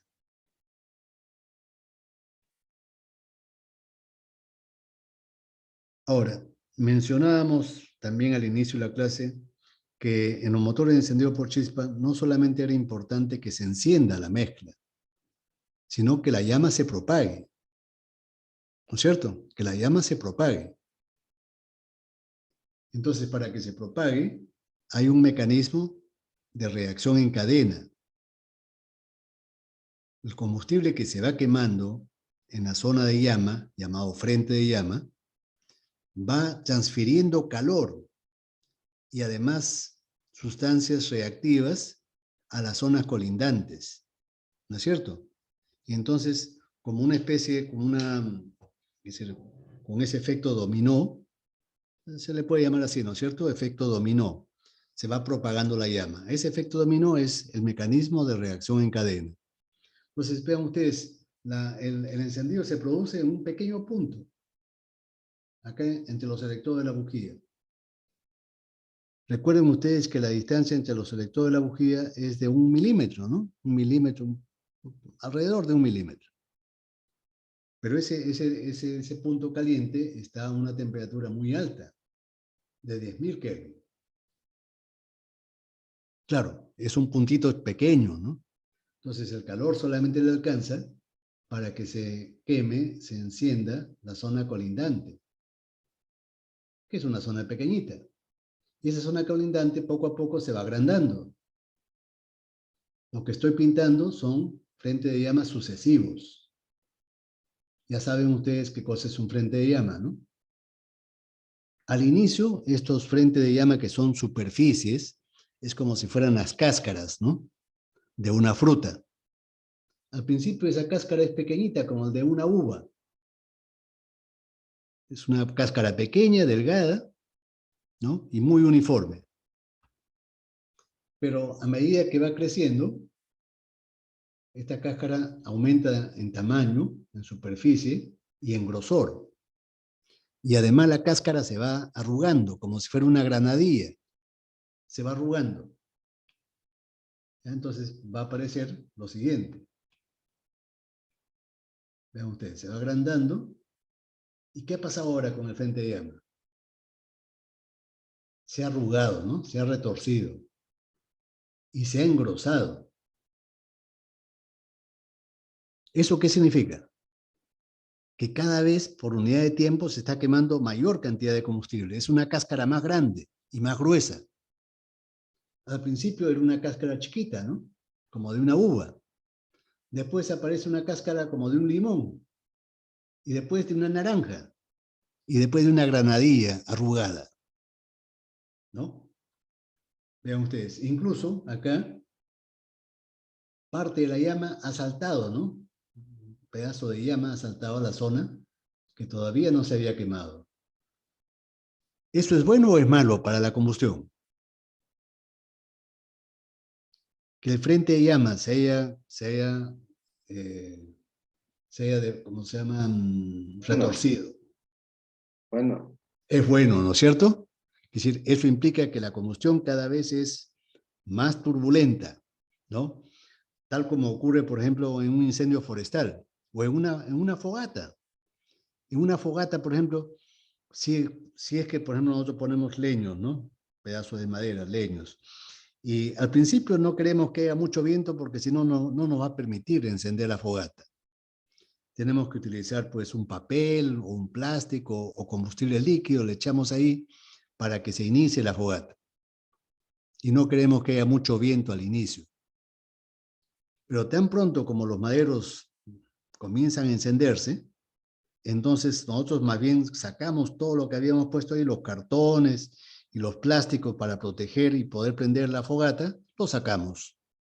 Y más bien queremos que el aire sople para que la fogata se intensifique, la llama se avive. ¿No es cierto? Lo mismo ocurre acá en el motor. Mientras más turbulencia hay, una vez que se ha formado el frente de llama, es mejor porque eso implica que la llama se está propagando con mayor rapidez. Y cada vez se quema más combustible, ¿no? Pero ¿qué pasa? La llama sigue avanzando y llegamos a esta zona, la zona más alejada de la bujía. Si comparamos esta zona de aquí con la zona anterior, con la que se encuentra aquí, por ejemplo, ¿qué cosa podemos decir? ¿Cuál de las dos zonas se quema en mejores condiciones? ¿La zona 1 o la zona 2? ¿Y por qué? Yo lo voy a responder, ¿ya? Es decir, la zona 1, vean ustedes que la mayor parte es combustible, mezcla aire con combustible.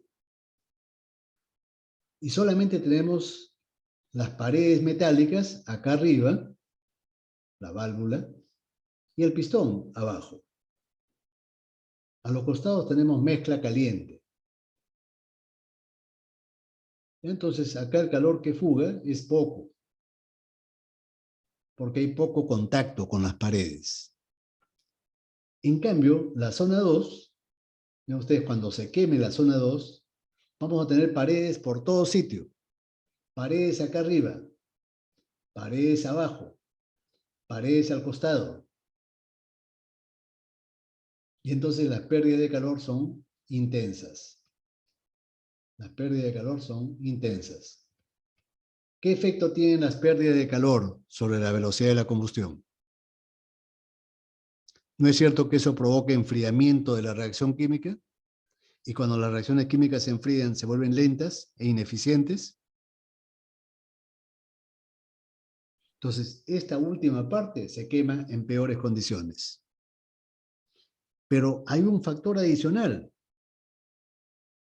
Mientras la zona 1 se está quemando cuando el pistón está arriba, cerca del punto muerto superior, esta zona de acá, 1, se está quemando cuando el pistón estaba arriba,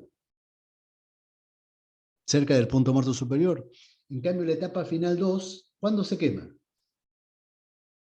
Ya cuando el pistón está bajando.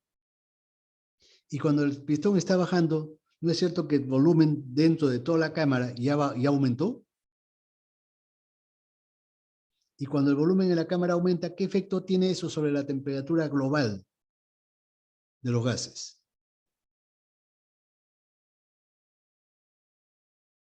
Si el volumen en la cámara aumenta, ¿qué efecto tiene eso sobre la temperatura global dentro de toda la cámara?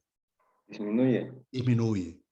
Y el efecto se empeora todavía aún más. Vamos a ver por qué el fabricante lo hace así al motor, por qué la cámara de combustión tiene esa forma. ¿Ya? Vamos a explicarlo después. Bueno, aquí tenemos la secuencia, ¿no? 1, 2, 3, 4, en ese orden.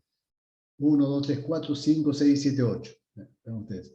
Al principio es una llama pequeñita, alrededor de los selectores de la bujía, se va formando un frente de llama que, como es uniforme, por analogía con mecánica de fluidos, se le llama llama laminar.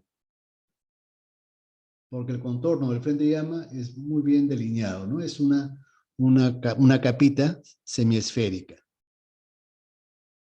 Pero a medida que la llama va propagando, el frente de llama va avanzando, se va retorciendo, se va doblando. Y se puede desprender incluso. Y entonces a esa llama se le llama llama turbulenta. La turbulencia es un factor que acelera el proceso de combustión. La turbulencia es un factor que acelera el proceso de combustión, un factor que aumenta la potencia del motor. Si el combustible se quema con rapidez, eso inmediatamente se va a reflejar en una mayor potencia del motor. ¿Está bien? Y entonces la potencia del motor aumenta. Claro, el consumo absoluto va a aumentar, pero la eficiencia térmica mejora. La emisión de sustancias contaminantes mejora. Después ya sabemos que al final de la combustión se ralentiza en las etapas, en los puntos 6, 7, ¿no? ¿Por qué se ralentiza? Porque esta última parte de la combustión se está realizando en una zona donde hay mucha transferencia de calor. ¿Hacia dónde? Hacia las paredes y de ahí al refrigerante.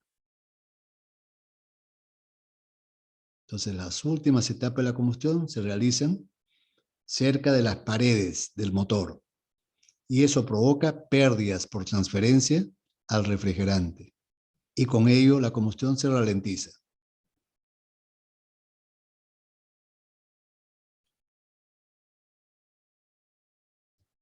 Bueno, esta diapositiva de repente debí ponerla antes, ¿no? Acá se explica cómo se propaga la llama por un mecanismo de reacción en cadena, como ya hemos dicho, ¿no? Hemos dicho que se transfiere calor del frente de llama a las zonas colindantes. Se transfiere calor, pero no solamente calor, por conducción y radiación. También se transfiere los subproductos reactivos. ¿Cuáles son esos subproductos reactivos? Los radicales, iones, átomos, peróxidos, que actúan como catalizadores para que esa zona colindante rápido se encienda.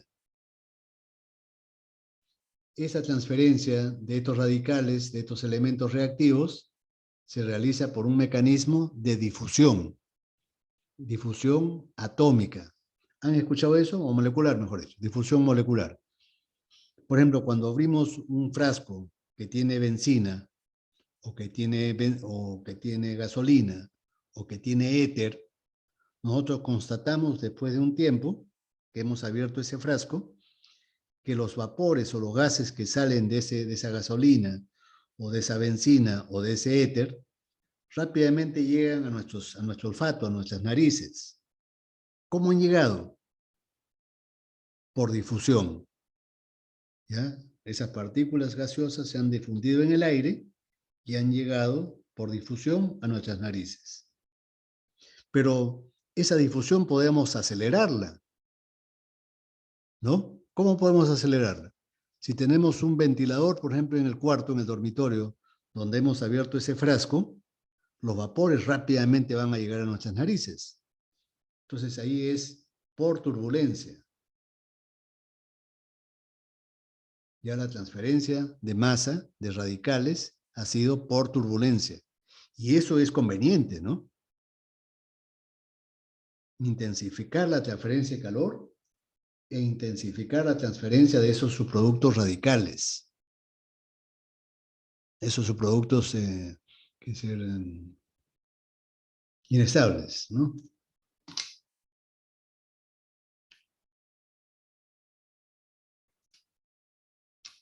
Bueno, como mencioné hace unos segundos atrás, al principio el frente llama es ordenado, ¿no?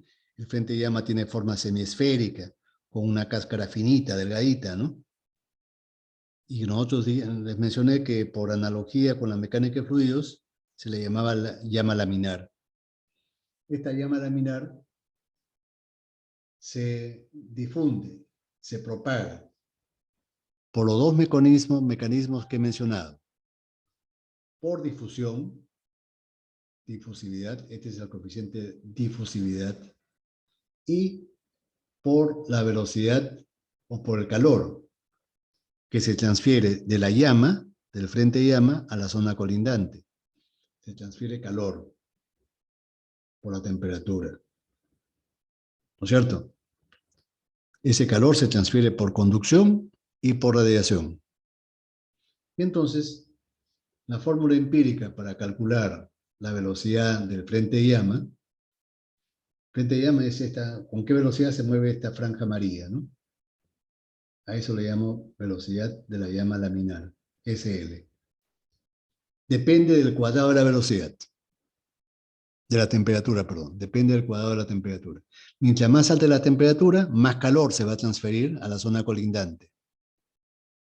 Y más rápido se va a encender esa zona colindante. Noten ustedes que más bien la presión tiene un efecto contrario, ¿no? Si aumento la presión, la llama avanza con mayor lentitud, ligeramente más lenta. ¿Por qué? Porque la difusión molecular se dificulta cuando el aire está muy denso. Si en el cuarto, por ejemplo, yo aumento la densidad y abro el frasco de éter, el éter se va a difundir con más dificultad si es que el aire en mi cuarto está más denso. La densidad del aire le va a dificultar al éter difundirse. Lo mismo le ocurre a estos elementos, ¿no? A los radicales, a los iones, a los átomos. Si la mezcla, que es decir, ardiente, está muy densa, la zona colindante está muy densa, le va a ser difícil difundirse a esos radicales. Entonces la presión al inicio juega un papel negativo. Noten ustedes que la llama laminar es muy pequeña, ¿no? Rápidamente se convierte de llama laminar a llama turbulenta. Ese régimen laminar solamente dura hasta cuando esta distancia del frente llama con respecto a la bujía es de 6 a 10 milímetros. Hay que considerar que la cámara de combustión puede tener 6 o 8 centímetros, ¿no? Entonces solamente avanzó la décima parte y se convirtió de laminar a turbulenta. El espesor de esa franja amarilla es muy pequeña, de frente llama, ¿no? Menos de 1 milímetro. Menos de 1 milímetro. Y lo más importante, la velocidad es sumamente lenta, ¿no? Digamos 2 metros por segundo, 3 metros por segundo. Con esa velocidad, la llama se propaga muy lentamente. Pero después, inmediatamente, aparece la llama turbulenta. Y las condiciones cambian radicalmente, ¿no? Entonces, vean ustedes, acá, la velocidad del frente llama, ST, le llamo ST, la velocidad del frente llama, depende de la velocidad de las reacciones químicas es decir, depende de la temperatura, y depende de la turbulencia. Este signo omega se llama coeficiente de turbulencia. Esto se llama coeficiente de turbulencia.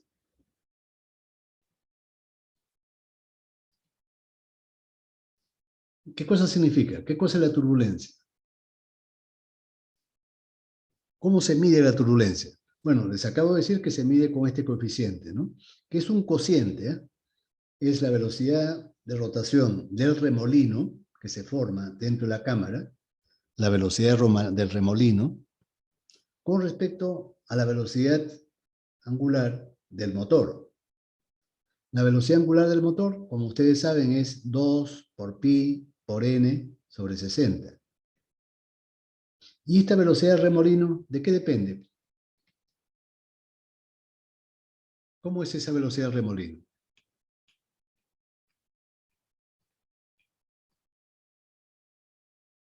¿A qué remolino nos estamos refiriendo, no? Es decir, hay dos formas de generar turbulencia dentro del motor, en aras de que la combustión sea rápida. La turbulencia la podemos generar durante los procesos de admisión y compresión, haciendo que el aire entre por un conducto, es decir, de una forma especial, en este caso de una forma de una espiral, de tal forma que cuando ingresa al motor, entra dando vueltas, girando. Y ese movimiento circular se conserva hasta el final del proceso de compresión, como si fuera, por ejemplo, un sólido.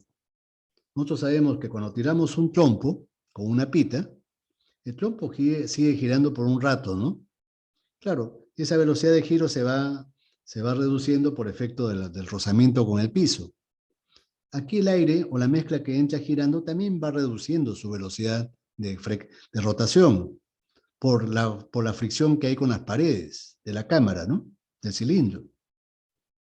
Entonces se va reduciendo efectivamente la velocidad, pero se conserva hasta el final. ¿Ya?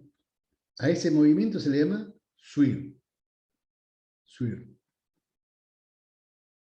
Esta palabra es una palabra inglesa que traducida al español significa remolino, torbellino, un movimiento giratorio. Eso es vital, ¿no? Para que la combustión sea rápida es necesario que haya este movimiento de swirl. Pero no es la única forma de generar turbulencia. Otra forma es, vea, con esta forma de la cámara, pero lo voy a dibujar en una pizarra.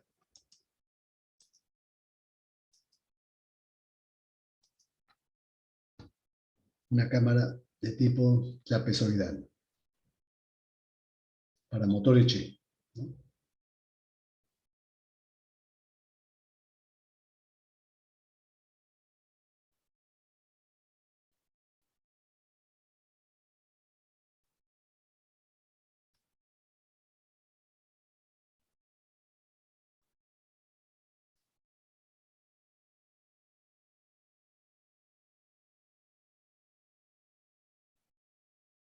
Este es el pistón. Acá en el lado izquierdo está la bujía. Aquí están las válvulas cerradas. Entonces, el pistón ha llegado al punto muerto superior. Este es el punto muerto superior. Ha subido y ha llegado al punto muerto superior. Pero en la cámara, dentro del cilindro, tenemos una mezcla de aire con combustible.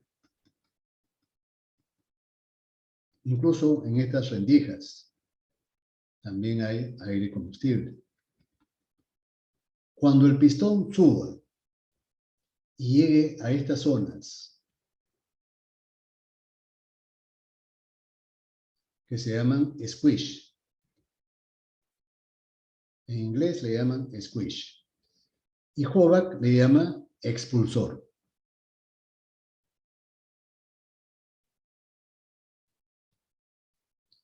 La holgura que se forma entre la cabeza del pistón y la base de la culata, esta holgura, más o menos es del orden de 1 milímetro. Una holgura muy estrecha, muy pequeña. ¿Qué va a pasar cuando el pistón suba y alcance el punto muerto superior? ¿Qué le va a pasar a esta mezcla que está en esta holgura? ¿Se va a quedar ahí o va a ser lanzada a otro sitio? ¿Qué creen que ocurre?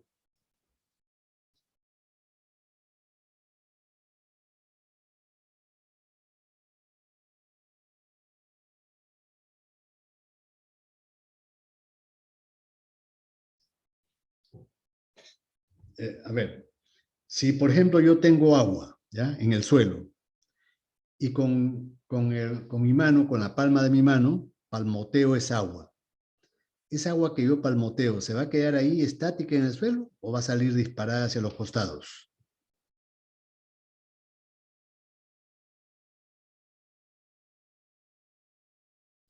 ¿Se entiende mi pregunta, por favor? Tengo agua en el suelo, ¿ya? He derramado agua. Y con la palma de mi mano la palmoteo a esa agua. ¿Qué le va a pasar al agua cuando la palmotee? ¿Va a quedar ahí o va a salir disparada hacia los costados? Salpica, salpica. Salpica, ¿no es cierto? Podemos decir que chapoteamos con la mano. Estoy chapoteando con la mano. Lo mismo le pasa acá a esa mezcla. Esa mezcla que se encuentra ubicada en esta rendija, utilizando la palabra que usted utilizó, va a chapotear, va a hacer salpicada hacia adentro, generando turbulencia. A este movimiento se le llama squish. Entonces, squish se llama a la holgura, pero también se le llama al movimiento de la mezcla cuando el pistón se acerca al punto muerto superior. Esa mezcla es desalojada, expulsada hacia el centro de la cámara, generando turbulencia. Esa turbulencia recibe el nombre de squish. ¿Ustedes creen que ese squish es favorable a la combustión o no? ¿Favorece a que la velocidad de la combustión mejore, aumente? Sí, por turbulencia. Claro. Es como cuando nosotros, por ejemplo, tenemos una fogata y vemos que la fogata ya se está apagando y tenemos al costado un cartón, ¿qué hacemos? ¿No es cierto que ventilamos a la fogata para que no se apague? Entonces la turbulencia siempre va a tener un efecto positivo sobre la velocidad de la combustión en un motor. Siempre. La va a acelerar a la combustión. Notablemente. Entonces vean ustedes cómo el fabricante, a través del diseño, modificando la geometría del motor, puede generar estos movimientos turbulentos, el swirl y el squish. Y con ello va a influir sobre la velocidad de la combustión. Notoriamente.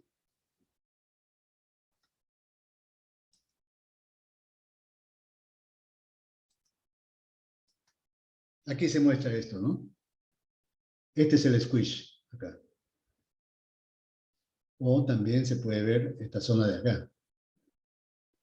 Esto produce squish. Cuando el pistón se acerca al punto muerto superior, esa mezcla va a ser desalojada, expulsada hacia el centro, generando turbulencia.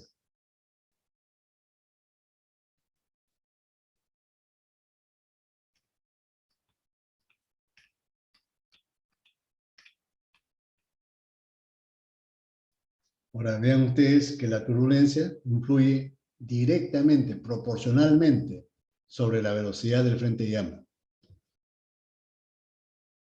Esta turbulencia tiene que ver con la geometría del motor, pero también tiene que ver con la velocidad. Si el cigüeñal del motor se mueve más rápido, esa turbulencia se va a intensificar. Tanto el swirl como el squish, si el motor gira más rápido, esas turbulencias se van a incrementar notablemente. ¿Está claro? Entonces vean ustedes como rango la velocidad del frente llama turbulento, de 60 a 80 metros por segundo. ¿Y cuánto era cuando la llama era laminar? Apenas si llegaba a 2. Entonces se ha multiplicado por 40. Y eso obviamente que va a intensificar a la llama notablemente. La combustión se va a realizar en mucho menos tiempo. Y con ello se va a incrementar la potencia del motor. Mientras más rápido se realiza la combustión, más potente es el motor. Vean ustedes el espesor del frente de llama, ¿no? En el caso anterior de la llama laminar era menor de 1 milímetro. Aquí puede llegar hasta 20 milímetros. 20 veces más gruesa la llama. Eso implica mayor cantidad de calor por unidad de tiempo.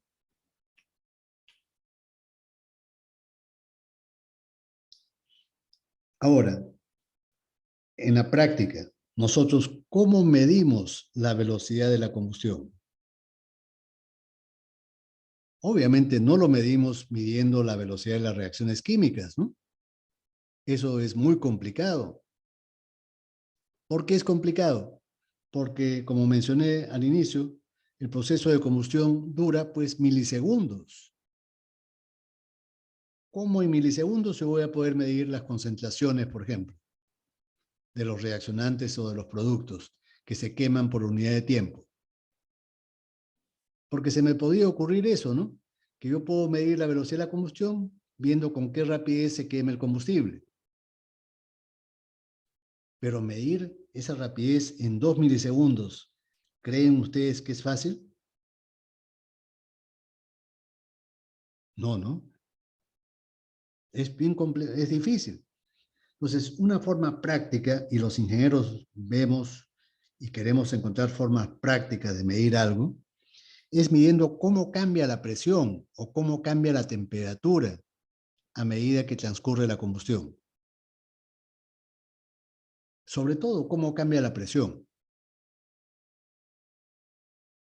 ¿Y cómo medimos eso? Bueno, con sensores, ¿no? Con sensores. ¿Qué sensores? Bueno, tenemos que poner por lo menos un sensor de presión. Este sensor de acá. Un sensor de presión que nos indique cómo varía la presión en función del tiempo.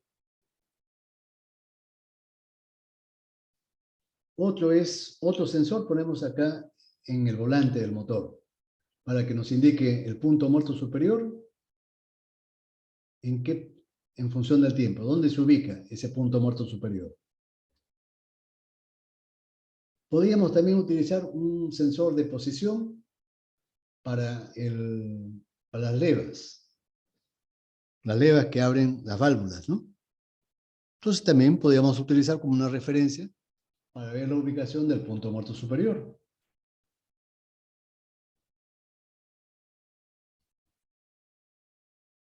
Pero estas señales eléctricas, porque son señales eléctricas captadas por sensores, las tenemos que primeramente acondicionar. La señal la vamos a recibir así, ¿no?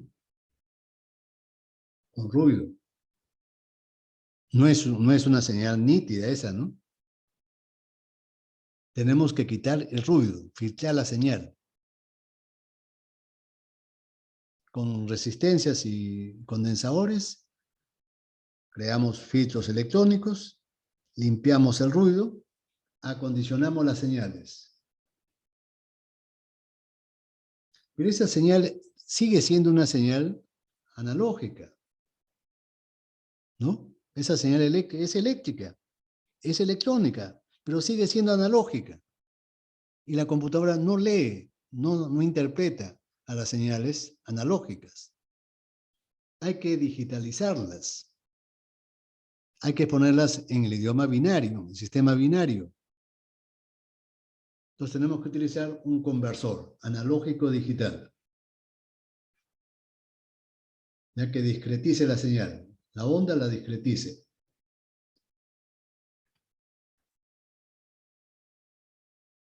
Es como una escalerita, ¿no? Y después esa señal digital, la computadora sí la puede leer. Y la puede transformar después en un dibujo, en un gráfico. ¿Qué gráfico? Cómo cambia la presión en función del tiempo. Este gráfico es cómo cambia la presión en función del tiempo.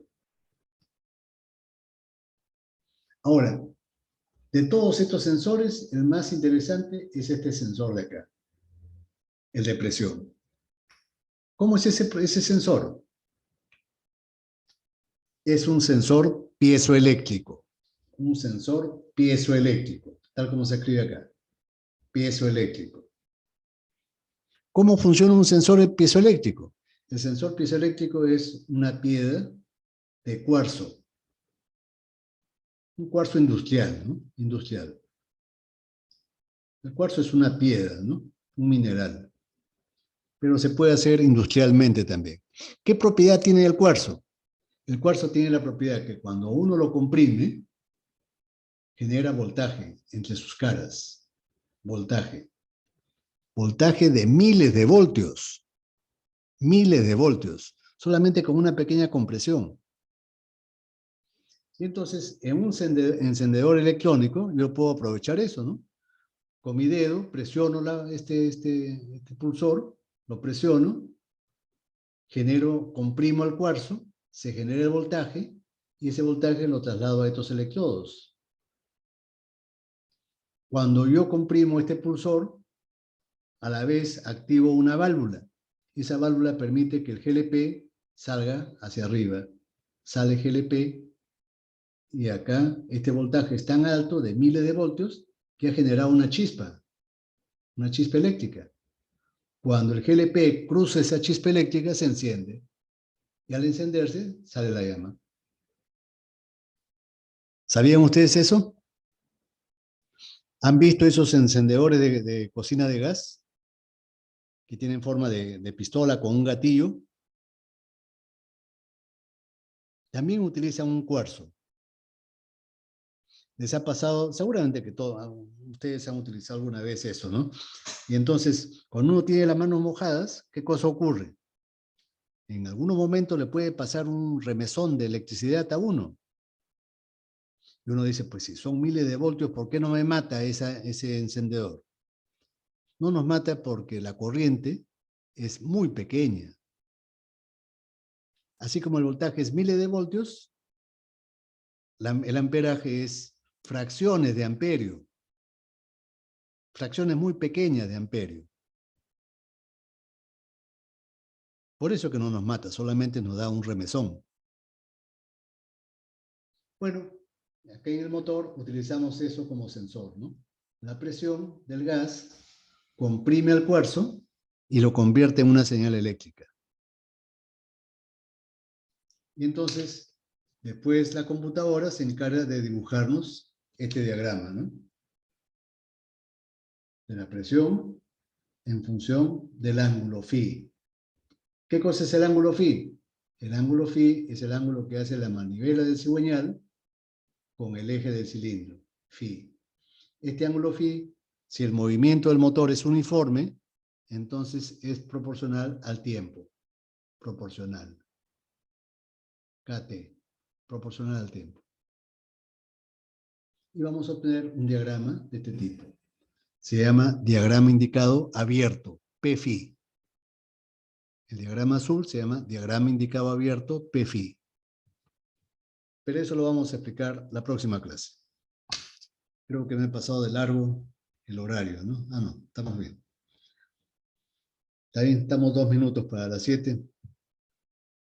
Claro, estoy acelerando un poco el curso para que nos alcance el tiempo. Eso va a requerir que ustedes también me sigan, y para poder seguirme tienen que venir leyendo. ¿Ya? Siempre tienen que venir leyendo. Es la forma más adecuada de aprender. ¿Ya, jóvenes? Con ello me despido. ¿Ya? Hasta luego con todos. Profe, ¿me escucha? Que tengan buen fin de semana. Hasta luego.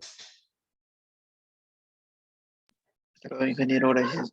Hasta luego, nos vemos.